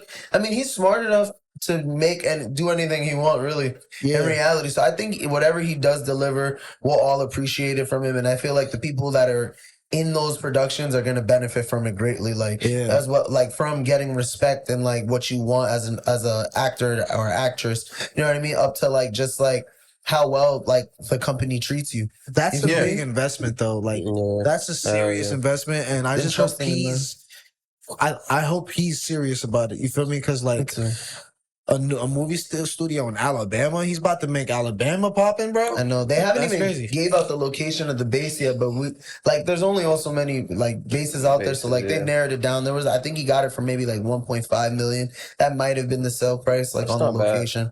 And then the turnaround he'll probably put like another 4 or 5 million in it. Yeah, You feel me? You can That's make that dope. back in 1 or 2 movies. yeah. I hope he does well. I hope he treats the crew and the cast and everybody there perfectly. Cause like, I mean, if not, he's gonna have to pull an Ellen. Like, I don't know if y'all guys were aware, but Ellen just recently, and it's funny because everyone's saying like it's about the election with Trump, but Well, I don't think it is. But Ellen DeGeneres actually, she's deciding to move to the UK, like with her and her wife. That's nuts. she'll probably So what is start it about? another show out there. Probably. I mean, like I said, most people were trying to say it was because of the Trump election coming out, but other sources have said like she already has been playing her retirement. I mean, prior to this, like a lot of news that came out and Hollywood started bashing her just because like on her show, people were saying like she had a very toxic work environment and people did not enjoy working on the Ellen DeGeneres show. And like since then, a lot of like stars came out. What sources though? Because she literally just announced it, why and everything, exactly confirming. There was people on the actual show that was saying like, she's like a terror to work with. That was cool. There was like a whole documentary in a run, but that was years ago. The reason why she left and announced it today, weeks after the election, that because Donald Trump literally won. I mean, it could have slight reasoning, but at the same time too, where I see it more like when you work your whole life to build up in Hollywood and build up a name, and then from there you're talked down upon and bad about and literally bashed to the point of no one even like she was a you around too though. I mean, but that's what I'm saying. I'm gonna move out the country too. Like I'm gonna move to the UK where I don't have a day show that was as popular because it's not something of their country. I can literally be my own person, living more like private, excluded life from paparazzi and from everybody. I feel like it's respected. Fuck it. It's crazy the timing. For sure. Yeah. All right, so you read that. But it takes a while to move. So you got to think about it. Buying a location, doing everything, getting all your equipment and like furniture out of the house. It takes a while, and she's already been making the move. Passports, visas. You feel me? Passports, visas, banking. That's a big move. It's not like you can just do that within like the span of like 3 weeks. What prompted it now as opposed to the first Donald Trump, right? I mean, like it's the first time he got here. It wasn't getting bashed then. Right. That's the thing. It happened over the span of. That's kind of what my point is. You got to look at the variables and what's the difference. Yeah. I mean, if she was the #1 TV show in where she was before, do you think she would have left? Probably not. I mean, then again, so you got to look at it like, I don't know. I think, like I said, it's weird to go and move during the time of the election because it makes a lot of speculation. But I do honestly think, I mean, with all the years she's put in, like it's worth it to make that move. And like I said, half of Hollywood don't really fuck with her. Yo, so on Newsweek by Ryan Smith, comedian Ellen, she quit the U.S. She plans to go to UK following Donald Trump's presidential election. She said that she backed up Donald Trump's rival, which is Kamala, during the election. However, expressed that, Harris was supposed to be named the first president, but did not come true. So she kind of like said that that's what was going to happen and didn't come true. So hours after polls across November, Trump was declared. And then literally it says, following a hotly contested race, step in just months ahead of election day after Joe Biden dropped out in several days, blah, blah, blah, share their views until fully. So now they're just getting into bullshit. But yeah, bro. So she's leading the revolt. Yeah, I think she's a part of it. She's just hopping on the band. If you're going to move, that's cool. Great. You don't really have to announce it. Everybody's been making all of these announcements, and it's just kind of crazy that you're doing it after Robert De Niro or after fucking Gabrielle. Oh, Rob said he was leaving too? He's either leaving or it was some shit about leaving Twitter, but there's other people moving out too, though. But everybody's moving. Lived in the United States for a while now, so it's just like. And what does moving even really mean for these celebrities? They got places all over the world. It just means resetting, though. Literally, to be or just saying I'm not here and now living in like a more heavily like dispersed area. Like I can live like up in the mountains and no one really bother me, and I have money to take care of myself. Like I just think Democrats are like getting like they're being like real sore losers. You feel me? When the Republicans lost in 2020, we had to really take it to the chin. Donald Trump really held the Republicans down and just was like, yo, they were cheating. This is false. But like everybody else is just like over it. But like the Republicans, I mean the Dems, they trying to get everybody like, oh my God, if it's either my way or no way or the highway. And I'm just like, bro, they're just a little bit more dramatic than I expected them to be. At least maybe it's just like the sensitivity of today's time with social media. It was just like, I think that day when the election was over, I've never seen so much like negativity and like just wickedness and hatred on like the platforms that I was just seeing that day. It was just like mind blowing to me. Yeah, I think it's too tribalist. I think like the line between the Republicans and the Democrats, mainly due to the government, it's too divisive. I think you should be able to say like, all right, we have certain ideals that maybe a little bit left leaning, certain ideas are a little bit right leaning. I think the independent party should be able to have a fair shake at an election as well. I just think, like where we are now, did it. You feel me? When they debated, it was they had opposing views, but it was really PG. It was respectful. They wasn't trying to kill each other, throw each other under the mud. It was dope. Like, I think the issue is like it's more of a Western Conference Finals every 4 years. Literally. Like, why are we playing basketball? This is my issue. Olympics, bro. Yeah, like why are there commercials during the debate? Bro, why are we profiting off of one of the most important that TV aspects? station still needs to make money. Yeah, but that's my issue. Like, it should be on like C-SPAN or something like that. Like Twitch live stream. We're having an actual, real sit-down conversation about things that are going to be impacting people's lives for the next 4 years or even longer. Yeah, literally. And I'm looking at Ozempic commercials. Like, Arby's got a new burger. It's ridiculous. Making an Arby's commercial back to back as well. Bro, somebody went to McDonald's and got served by Donald Trump. Isn't that crazy? Probably, I mean, that's wild. It's public perception. I mean, you know, I understand why people start doing the kissing babies and shaking hands, but there has to be a like you said, the black and white. I love how you said that. Yeah. There has to be a black and white from this is marketing and this is real world issues. Yeah, literally. That's definitely not there anymore. Not anymore. I think, again, it's up for speculation by anyone. I don't know Ellen personally, so I can't ask her, but it could be about politics. It could just be about retirement. As far as I know, she didn't have any other projects lined up for the future. Hopefully, her and hers is okay. She's splitting from the U.S.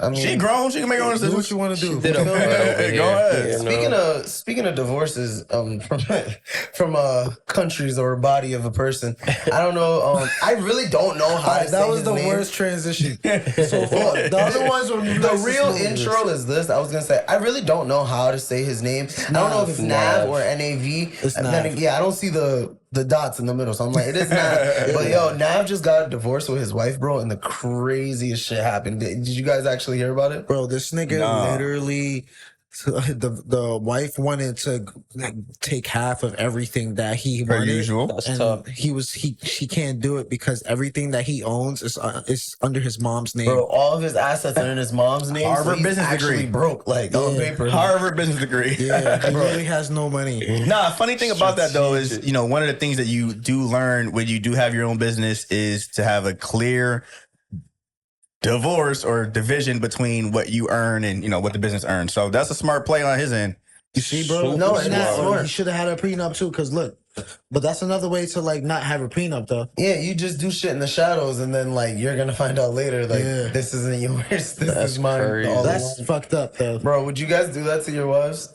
100%. You would put everything in your mom's name and then just leave her now when she wanted a divorce? 100%. That's a W, because it's like shit. You're for it, Rob? God forbid anything happens to me. Everything is already in my mom's name, so it's like I did my part. Regardless, I'm getting a prenup. So I think the prenups, I mean, everybody has a prenup.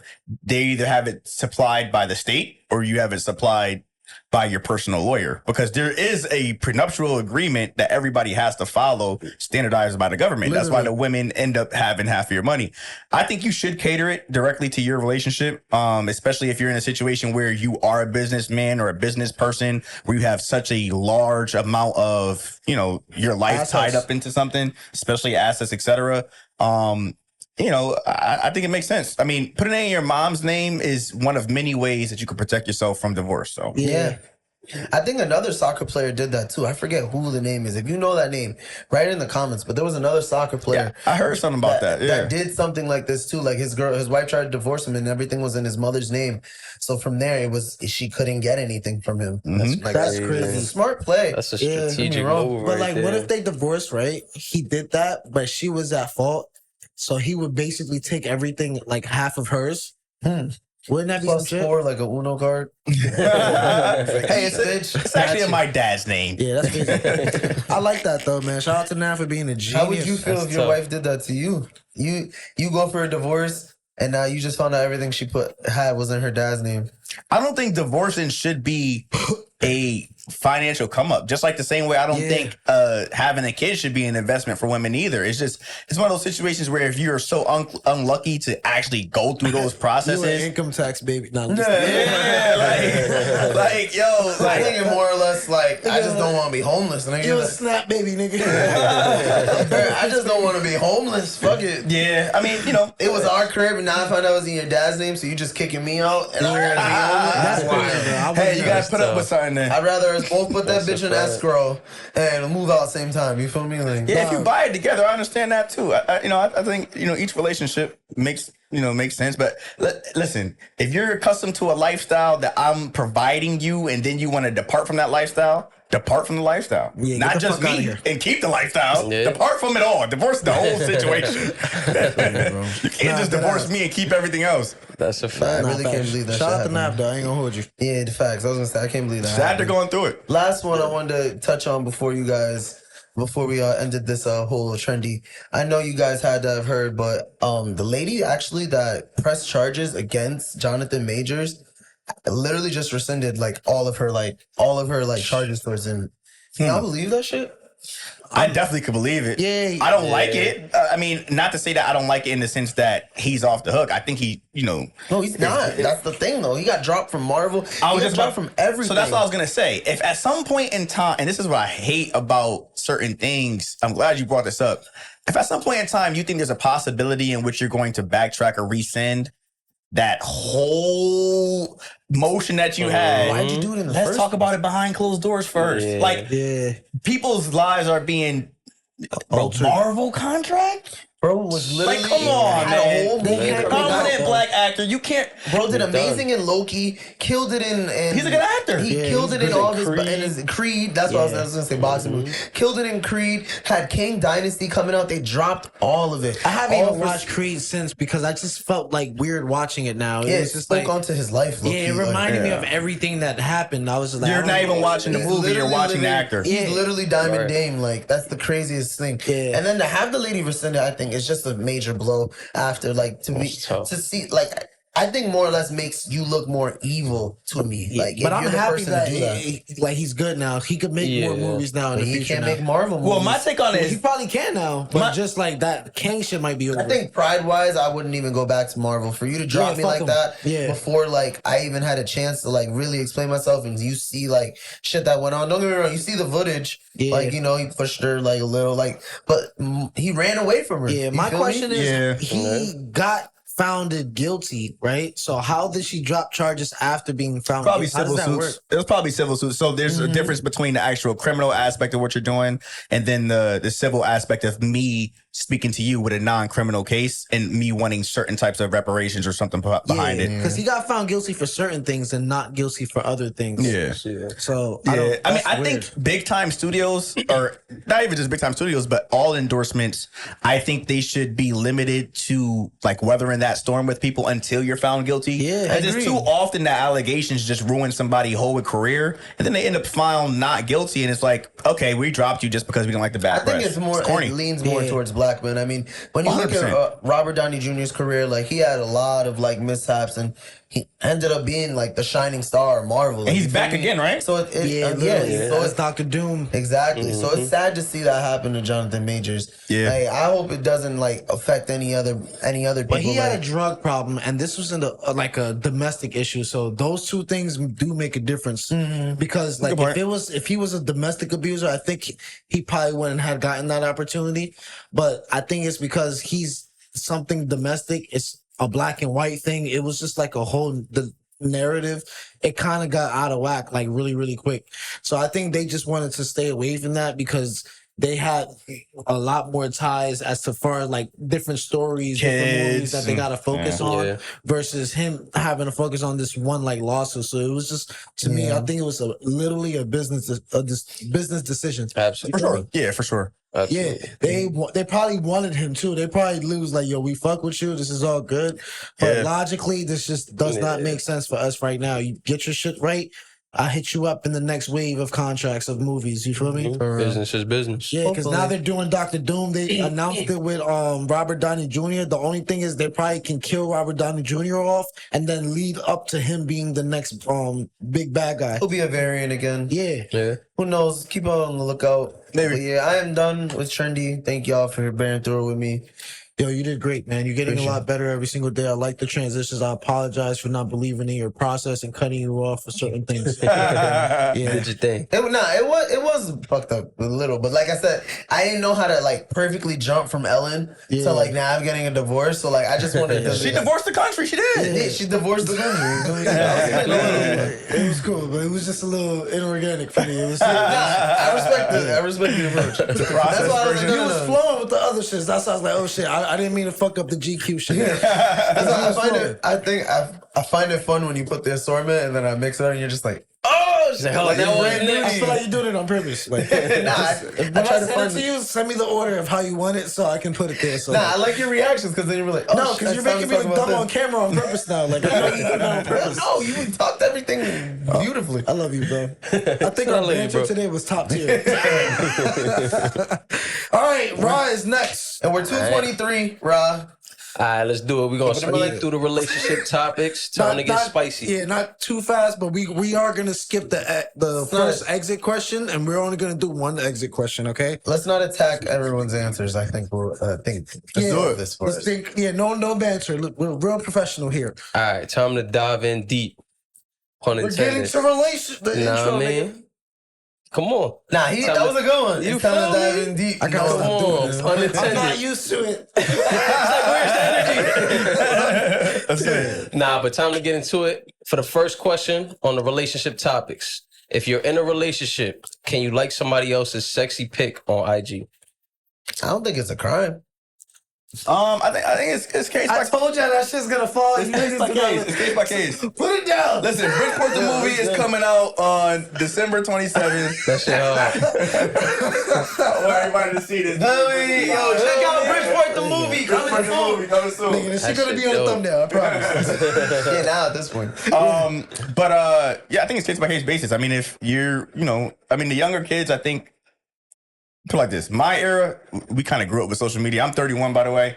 So it's a situation where like social media, we are the social media. We started social media. We made it what it is today. It's what millennials are. Yeah, it's what the millennials really did. That's one of our like biggest, I guess. You started on Accomplishments? MySpace, right? So I started on my brother MySpace. did. My brother did. I actually wasn't like really involved in the social media until early Facebook. Oh, okay. I was kind of just like playing basketball and staying outside. I was one of the last people to go back inside the house. Feel that. Yeah, me too. But when I got into the crib, I was playing Uno on Facebook. Word? Yeah, that was my Yeah. shit. So, and that's when you could poke somebody. Yeah, that was my shit. But yeah, so I think we started it and we kind of like figured out what was acceptable, what was not acceptable. My era, the liking thing, it wasn't acceptable. Yeah. Growing up when you're younger, it might be. I mean, you might just be able to tap through and like everything and it just be harmless. But I think it's, a case by case basis. For sure. But I could understand how you could be sending a mixed signal if the woman is saying, I don't like you supporting that. Yeah. But then sometimes you might be looking at it from a harmless perspective as like, yo, I'm supporting whoever this person is because social media currency is likes. It is comments. It is. Yeah. I'm a content creator. You're a gonna content creator, other content yeah. and promote other content as well as post my own and hope people like it. Yeah, Nah, but I understand. That's different though. I mean, you're mentioning You got a sexy girlfriend. pics like. Yeah, you got a girlfriend and you liking another girl's sexy pictures. Like a I thirst think, trap. I think still though it's based to base, Yeah. like it's based to base on the relationship. I mean, As she says, say you liking that? When say you I'm have a girlfriend? Say I'm a famous photographer and I'm liking other artists' pictures like that are taking pictures of bikini models. Yeah, base to base again, and as well. I mean, I'm gonna start calling you Rod Jr. I think of it more like there's a difference between liking like a nice spice pic compared to liking like the girl that you actually knows like sexy pics and your girl seeing that like That's a good point, you know too. what I mean? Like That's So a fact. to- celebrity crushes versus like liking like a real life tangible crush Or a can local be celebrity. completely different. Yeah, Yeah, local celebrities count too because if you talk to a local celebrity or like you feel me like anything of that nature, nigga, come on, bro. So People question. as far You don't know talking, sexy For sure. bitches? If you're going as far as I got a talking, question for yeah, you that's then. crazy. is the line based upon your ability or accessibility to the person? Is that what you're saying? If Like y'all if they're follow each other on intangible, I IG, can't see them. Da da da da. You can like it because there's nothing ever that's possibly could be there. But if there's a possibility that you could talk to them, that's when it's off limits. That's what you're saying? That's a I great think question. that's when it's more dangerous. Yes. Okay, that's a good point. Yeah, because if you have an opportunity or a chance of any type to hit it or to converse or to have some type of You're dialogue, now expressing that It's more of a online. You're threat, saying. too. now you're like, all right, that's why are you putting yourself in like those type of uncharted waters for? You feel me? Good point. But Sometimes though, a like can be healthy. I think a comment can be too far. If you're putting heart eye emojis, I'm actually the what are you reverse. doing? That's crazy. You would put a heart eye emoji on a girl's pic. Heart eye emoji is crazy. I mean, Yeah, that's so what I'm saying, that's like, out the yeah, question. I was just saying a comment for me is less than a like because a that's a comment. lot of effort. I think saying Here- beautiful compared to going. No. Wow. I mean, so I might be wrong in this. You are. But my But take go on ahead. it is It depends when you on the do the comment, it's more like, yo, everybody can see this. Like I know everybody can see this. This is my public display of yo, good work. This And is you dope. know what That's they're what I'm saying. saying. Like you got to be careful because I got caught liking sexy pictures while I was in a relationship because apparently you can see my likes on like Used to I be didn't know able to, that. yeah. So I don't Yeah. to this day I still don't know how to like fix that. Where No, they people got rid can't of see that. my like. That feature doesn't exist on Instagram. Nigga, it exists. It does, but it I know doesn't who now. y'all So niggas it like. exists in a different way. Before you used to say like so and so like it used to show Yeah, you. mad Oh, your detail. notifications or something like that, right? Yeah. Now you get that little icon on the under the reel or something. Now you You just have see to like have whoever mutual your follow friends. Liked is. by Yeah. this person. Yeah. I mean, then again, like I said, case by case basis. I mean, I think that like a comment. I mean, there's certain pictures that just have to be off limits based upon the aesthetic if you're in a relationship. Yeah. But you know, I make movies and I'm in content. A lot of actresses model, a lot of actors do certain things, and you know, so showing support sometimes for me looks like a comment as opposed to a like. Oh yeah, he's right. You see what It I'm saying? also depends on I guess what type of career you're into. Exactly. Yeah. It's base to Yeah. base. Like, Because if he's a rapper or like a actual artist and then he just liked the sex scene on IG like Sydney Sweeney's like sex scene or some shit. Right.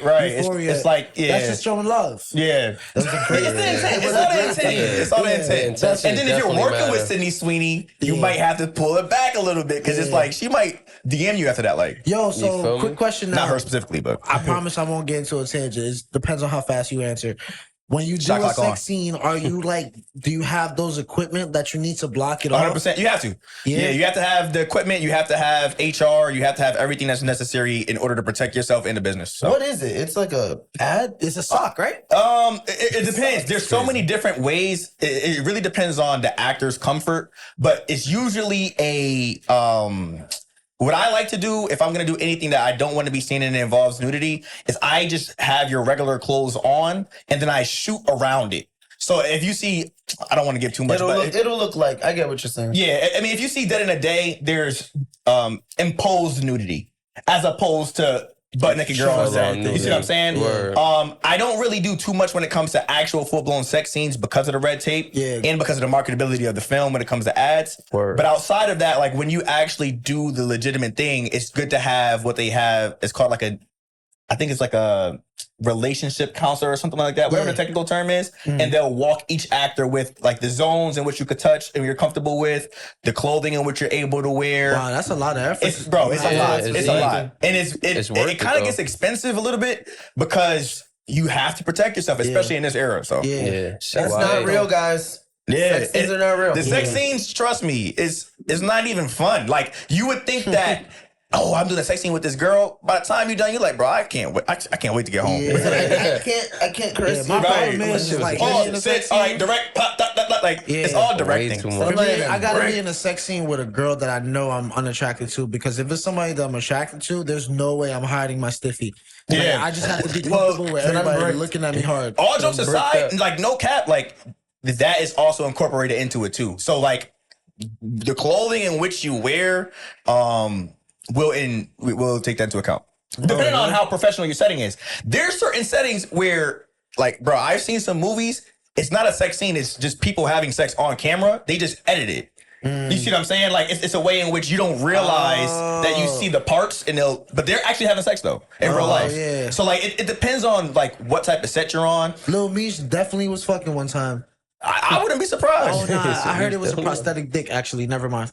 Oh, I don't know which episode, but That was on BMF. when he was in the strip club. Yeah. Yeah, I know you're talking about. I don't know. That's crazy. But more than likely it was. Yeah, that's what I heard. I'm not sure. Yeah, 9 times out of 10, like actors, especially of that nature, wouldn't subject themselves to exposure of any kind like that. I get that. Yeah. So it's safe to say that it's not acceptable overall. Yeah, we definitely just. I'm gonna say case by case basis, but yeah. Case by case. I'm gonna say no. But overall, Yeah. no. All right. 2 case by case, 2. 2 no's. All niggas. right. So that wraps up that one. On to the next one. Is the person you lost your V card to a person that you would have married? Excluding bro. Excluding me. just gonna look Now at I'm in. Now I'm 100% in this conversation. I would say 100%. Yeah. I would think no, but not for any bad reasons. Like I'm ashamed of them, or like they just weren't the person for me. You know what I mean? Like we Definitely. Marriage is vibed a and commitment, we bro. got to the point where we felt like Yeah. we could do this, obviously, and like lose our shit. But like there were other factors I think at play that for me that were just like, nah, Yeah. I'm not gonna. This wouldn't be my future endeavor as well. I was young. I'm not gonna just jump right into that and then stick there forever. Life happens. Ask me for sure. if I, like, right after I lost my V card, then the answer would be yes. But now knowing what she did to me, definitely not met wifey material. He said, Good point. No She's question. for the streets. For me I'm personally, so sorry. Ironically, she is married though. that's crazy. Yeah, He said she was for the streets, but somehow she found a Same. ring. It was because of my diss song, but go ahead. Now, for me personally, I'm gonna just say no, because like the girl I lost my V card to, it was just more of like I'm just trying to get my V card. Like, Transactional. you feel me? Transactional. You were about business, Literally. So it's like Harvard Business School. for real. She, all right, little baby. nah, man. No I seen diploma, her just to a this day. I think certificate. she got a kid and all of that. I'm like, dodge that bullet. You feel me? Can't be me. Damn, I feel you, bro. But all right, we wrapped that one up pretty quick. We are wrapping shit up. All right, next question. Can a relationship survive if a partner's growth? If partners grow at different Oh, rates. pause. Let me rewind that. Can a relationship survive if partners grow at different rates? Yeah. There should be no problem with that. I don't think all relationships can flourish, but I definitely think like there are like certain relationships where say like I think we spoke about this last week where if we mentioned if one other party member has more money than the other, should you be the one to like pay more? Things like that. Like say I fall in love with a celebrity and I'm just regular old me. And they're at that pace where they're making money like consistently doing all those things like give me a little fucking leeway to grow at least. You feel Yeah, me? Like for sure. Are That's we not- financially stressed? Like we're happy, we're in love, like and I'm actively pursuing shit, yes. I think if there's no vision of growth, then yes, then we should be parting ways. If I can actively tell I'm more productive all of the time compared to you, then what is this? You feel me? Yeah. Nah, I'll let you go here. nah, you can go, bro. I was gonna say, like, is growth limited to just the financial aspect of No, it? that's what I was gonna say. Because if it's financial, then definitely you should be able to be in a relationship where you're outpacing somebody financially. There's more leeway in that aspect for sure. Yeah, but if it's I mean, Productivity. I think the best way to have a relationship is kind of viewing things more like unified. So like if we're growing together, that's also a point of growth, right? For So sure. if I'm like, all right, like your biggest thing is passing this test this week, let me help you get with that. And then my biggest thing is, I'm starting up my Twitch job. Help me with this. Like Yeah, I might need exactly. somebody to Mhm. just make me something to eat right now. Right. To me, that's still growth as us Yeah. growing. You see what I'm saying? That's But a if it's a fact. situation where you're shrinking in terms of like your input towards us as a whole, or even your input of what you got going on, let's figure out why that's the case. If you end up being incompatible due to the fact that you're outpacing somebody, that's not the biggest issue in the world. It's just that y'all just not compatible.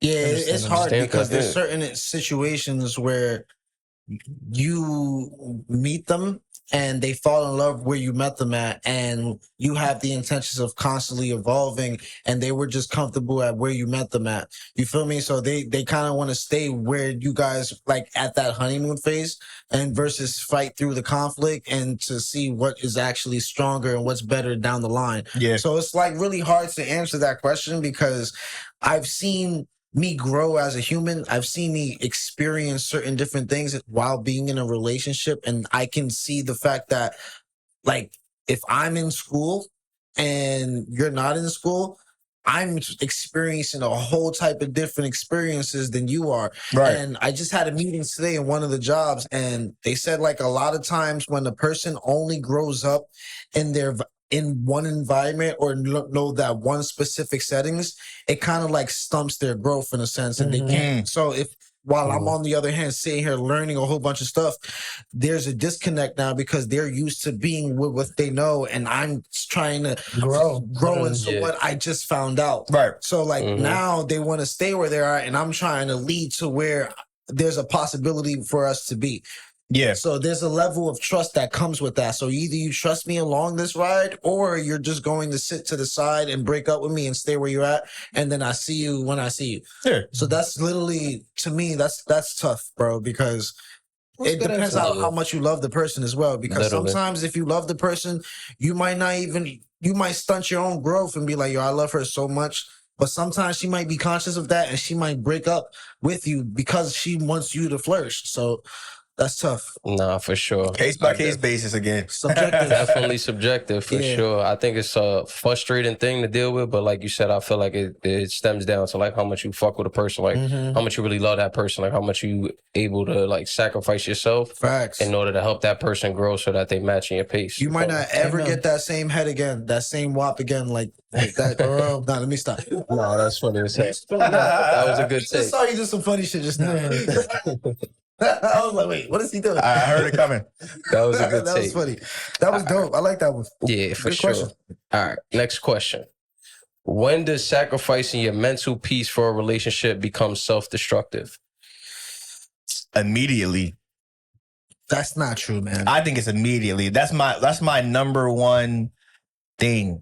But you just talked about those situations where, like, your girl, if you need her to do something and vice versa, believe it or not, there's certain situations where there's a situation where your mental peace might have to be sacrificed. But to do that consecutively, that's where the discontent and the issue becomes. You feel me? Yeah, I agree. I mean, I personally, like, contention doesn't necessarily disrupt peace for me. Like, if there's a situation in which I have to go through something with you, I can still be at a peaceful position. You see Mentally? what I'm saying? Yeah, mentally. I feel like if I'm in a situation where I have an argument with you, or if I have a issue with you, I'm able to have that articulate conversation and get through it. And I'm still in a peaceful state. But at the point in time in which peace is disturbed because now you want to bring it to the next level, now there's threats involved, I'm immediately leaving. There's no room for that for me personally. Yeah. So like, it's one of those situations where just because, you know, there might be a issue, or, you know, there might be something that we have to discuss, that doesn't mean I'm not peaceful at this point in time. It just means it's just something that we're discussing. So if it's an issue that becomes toxic, that's when you kind of like have to leave. I have real no room for that, because at what point, like you said, now we're having a discussion, at what point in time is it too much? Yeah. Like, put it like this. If I'm going to serve you food, right, and, you know, it's something that wasn't cooked well, like a steak, you might be able to bring it back and say, yo, put that in the oven a little bit longer. You know, I like it a little bit less pink. But if it has something that you're allergic to on it, you immediately can't eat it anymore, because now it's gonna hurt you, right? Like, there's no room for it. So I can't even be in a situation where I'm like, okay, now, you know, later on, I might have a little steak that had shellfish on it, or, you know, just not too much shellfish. Like, no, I can't eat shellfish, period. Yeah. So the meat that once you bring me a plate and I notice that there's shellfish on it, I'm going to say, hey, listen, you know, I would love to have had this food at this restaurant. However, I'm going to have to go somewhere else. Nah, for real. I always told people, I always look at it. If I see an issue right at the beginning, I'm cutting the cord like right away. Well, a red flag or something like that, right? Flags, yeah. Like I always say, do you know what grass looks like? You know grass. Once you see a weed, you're not going to let the weed fuck up your garden. Take the weed out immediately so you can have clean grass. So if you become a weed inside my grass, I'm sorry, I got to cut you out immediately because you're going to mess up the garden. You have to. I feel the same way. Yeah, that's literally what being self-destructive is if you're letting it just aid to the negativity in your life. And I feel like, when I looked at the word mental peace, I didn't even think of it just like as like mental clarity. I think of it more like in everything of like my routine. Say like, for example, I'm someone that needs to like pray, and I want to pray like once in the morning or once at night, and then you somehow find a way to like keep nitpicking at me and argue with me during those little moments that I need For that yourself, mental peace for myself. It's just like, what are we doing at this point? Yeah. Like, clearly you don't want to see me like be a better me, and sometimes the things I might do like that involve my alone time are my mental peace, which are gonna help me not lead towards self-destructive tendencies like being just mean or like ruthless, like, you know what I mean? Like, Right. I agree. Literally. 100% I agree. agree. There's so many things that you do throughout the day that keep you from doing worse things. You don't Somebody understand. starts, getting at that and like just hitting at that in the situation. Now you a totally different person. Don't They poke the know bear. you. Yeah, you really poking the bear. Like people know what they could end up being. That's Yeah. why I'm really selective with how I express myself, who I express myself, and what I'm expressing to other people. And That's a good and point. that's also with information as well, because like, Yeah. now I know like a lot of things people can just use against you. Yeah. You feel me? And I don't really want to be in that predicament again. So like when I'm very expressive, it's really, I'm selective with who I'm talking to, what I'm talking about, and who I'm talking about it with. And I'm making sure that it's some like level of reciprocity that we're both getting out of each other. You feel Yeah, me? It's yep. not just a one-way street. You can talk to me and I can talk to you and we can build off each other. Yeah, Yeah. you A gotta lot of know the times, exceptions. yeah, right. And you talking to a nigga, telling a nigga all your information, they can't help you worth a lick, but they out there talking about your business or like Mhm. capitalizing off an idea that you gave them. Nah, for sure. Be Yeah. selective with It's who you bad providing business. information from. You feel me? Absolutely. For me, I feel like the point where it becomes like sacrificing your mental peace, where it becomes self-destructive, is like Yeah. where you feel like, you know, you're not even yourself anymore. You feel me? Because Yeah. like being in a relationship is gonna come with points where like you Stamp feel that. like you're stamped that, where you feel like your mental peace is like being taken away. It's like arguments, you feel me? Or certain points where it's like, damn, I can't take this no more. Like I'm ready to throw the relationship away type shit. Mhm. That's a For fact. me, those are like mental peace, like moments where like that's broken. So like again, to answer the question, it's like where you feel like you're not even yourself anymore. That's That's the great point. answer. honestly like, the best answer out of all of us. Word. I like that. Mine was hot, but like, Yours is pretty good.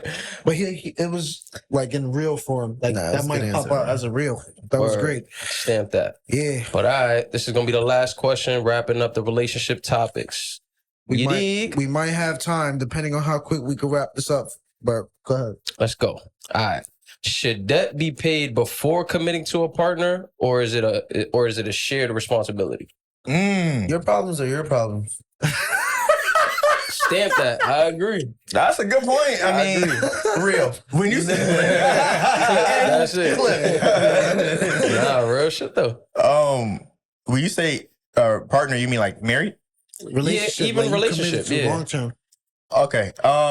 Because marriage is really a financial contract for real. So I mean, that's a deep discussion that you should have for sure. But outside of that, like prior to you having that, like we're coming together as one type conversation, I would say, you know, like you said, your problems are your problems. If you got debt and, you know, you're able to manage that on your end, do it. If you got a plan for it, cool. I mean, financial literacy is important. 100%. But it has different weight depending on different relationships. Yeah, it gotta be like you have to be somewhat financial literate in order for us to have any type of like relationship, honestly. Yeah, it should be can't a the only one. requirement, I think. Yeah. At least a certain level, just so that it's not like bogging you You're down. not right? irresponsible or Yeah. like I literally, like you said, I have to have a shared responsibility. Hell no. Yeah. I think I ain't with it. if I'm being real though, I think if it depends on like the level of the debt. Like say like Anything over you have 7K. like you feel me? Like say you have like only 5,000 left, you gotta pay in like school debt, like school loans, student loans and shit. Like I might help you with that. Like for us to obviously be able to like do better things, get our credit score up. I think when it leads into like us buying a home, if I need to help you with those things, then yes, I should have to help you with those things. But like if I already had a home I mean, and to like speed you up just the have process. to come move in, like. Why am I worried about your student debt? Like, I got mortgage to pay. Like, I would do that in reverse, actually. So, like, I would actually make sure before we get a home together, I'm not getting a home with you if you're in debt.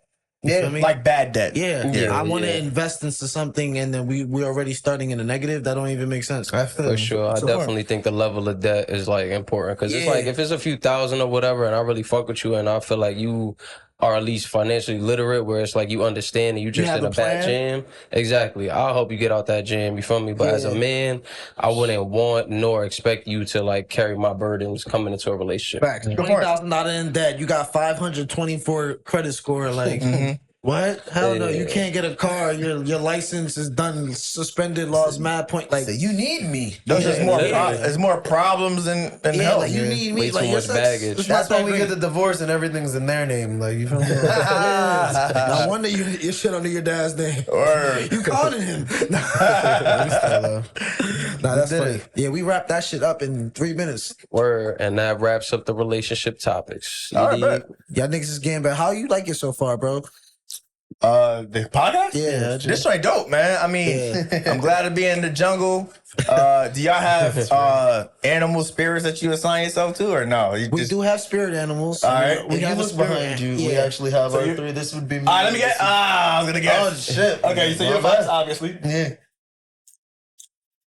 Oh, this is easy. He said, "Oh, this is easy." Yeah. Dude, the nigga with the beard and the monkey. Fucking monkey. They got the emperor in the jungle, man. The emperor in the jungle. Yeah, I keep forgetting what Thalia is. I think we agreed on panda or like She's the hippo. Dolphin. Keep the it hippo above. from Madagascar. Yeah, it was Facts. dolphin. It was dolphin. Bird. Dolphin. It might be dolphin too. Yeah, I think remember it her was going dolphin. like. The only aquatic one? Yeah. She's a mix between both. Yeah, she's definitely a mix between both. For you, we still do give our guests, but now I'm more selective of who our guests. See, the last one, do we give one for Alicia? No, she deserved one. I apologize. Give it to her right now. She is a. I can't give it to her like that. Yeah, but that was come a back on great the pod and guest. get one. Like 2 back-to-back great guests. Like She's we a definitely queen bee. appreciate you. Nah, For thanks, you, man. Lucy is the queen sure. bee. you remind me of Perry the Platypus. Yo, Phineas and Ferb shit. was really like really my show. Like, Yeah, and he was behind the scenes and yeah, just popped behind up the after did mad scenes, shit. save the day, Yeah, came through. Nah, and then came back and just started chilling. Like, Then we gave you two, The hat bro. on. We word. got Rashad Tate and Perry. Rashad Tate and Perry? As soon as I met you, I was like, oh my God, Mayor this nigga Platypus. say I didn't want to say that downstairs because I don't sure people take Old dog. Yeah. Well, your spirit animal is the platypus. For the Jungle Squad cast, you're officially initiated in the Jungle Squad cast. Alicia, when you come back, we got you. You feel me? We only do it for guests that we like. Okay, cool. All right, so we liked Pyrex and now we liked you. We already asked you, say you like being on here. Thank you. Before you actually leave, what we actually like to do is make sure you give them your socials. Okay. And one last message and, of course, promote your movie. Okay, cool. So, my social Emperor Just, if you want to see all of my content and you want to see everything that has to do with movies, music, etc., Royce Empire Presents, or RoyceEmpire.com. You can find everything there in terms of like music, movies. If you are interested in being in front of or behind the scenes, It's I got legit. a careers page. Yeah, everything's legit. The movies that come out is Bridgeport the Movie and Dead in a Day. Dead in a Day is this Wednesday, Thanksgiving Eve, and then Bridgeport the Movie is 2 days after Christmas, 2024. But they'll be on the streaming sites, towards the end of this year, early next year, and we got some motion from there. You gonna be on Netflix and shit? I was just about to ask, where can they find it? Yeah. But yeah, we definitely got some big networks in the mix. They express a lot of interest, so we'll go with whatever deal makes the most sense. That's dope fire. for sure. As Yeah. long as it's not Tubi, bro. Well, if it makes the most sense, fuck it. Tubi might make a lot of sense. I heard Their mock-up is pretty good. Like for B movies for sure, right? Like they do really good. for B movies, C movies, and D movies, they do great. It's all really dependent upon what your goal is. So it's all ad-based revenue. If you have a lot of people that's tuning in, it might be better to do Tubi than even to do Netflix. Yeah, You make more money that way. So we'll see. yeah, that's fire, bro. So, what is one last message that you would leave for the audience, for your fans, for us? Listen, if there's something that you feel like you need to do, or there's something that you go to sleep at night like thinking about, night after night, year after year, etc., don't feel as though there's going to be a time in the future that's better than today to do it.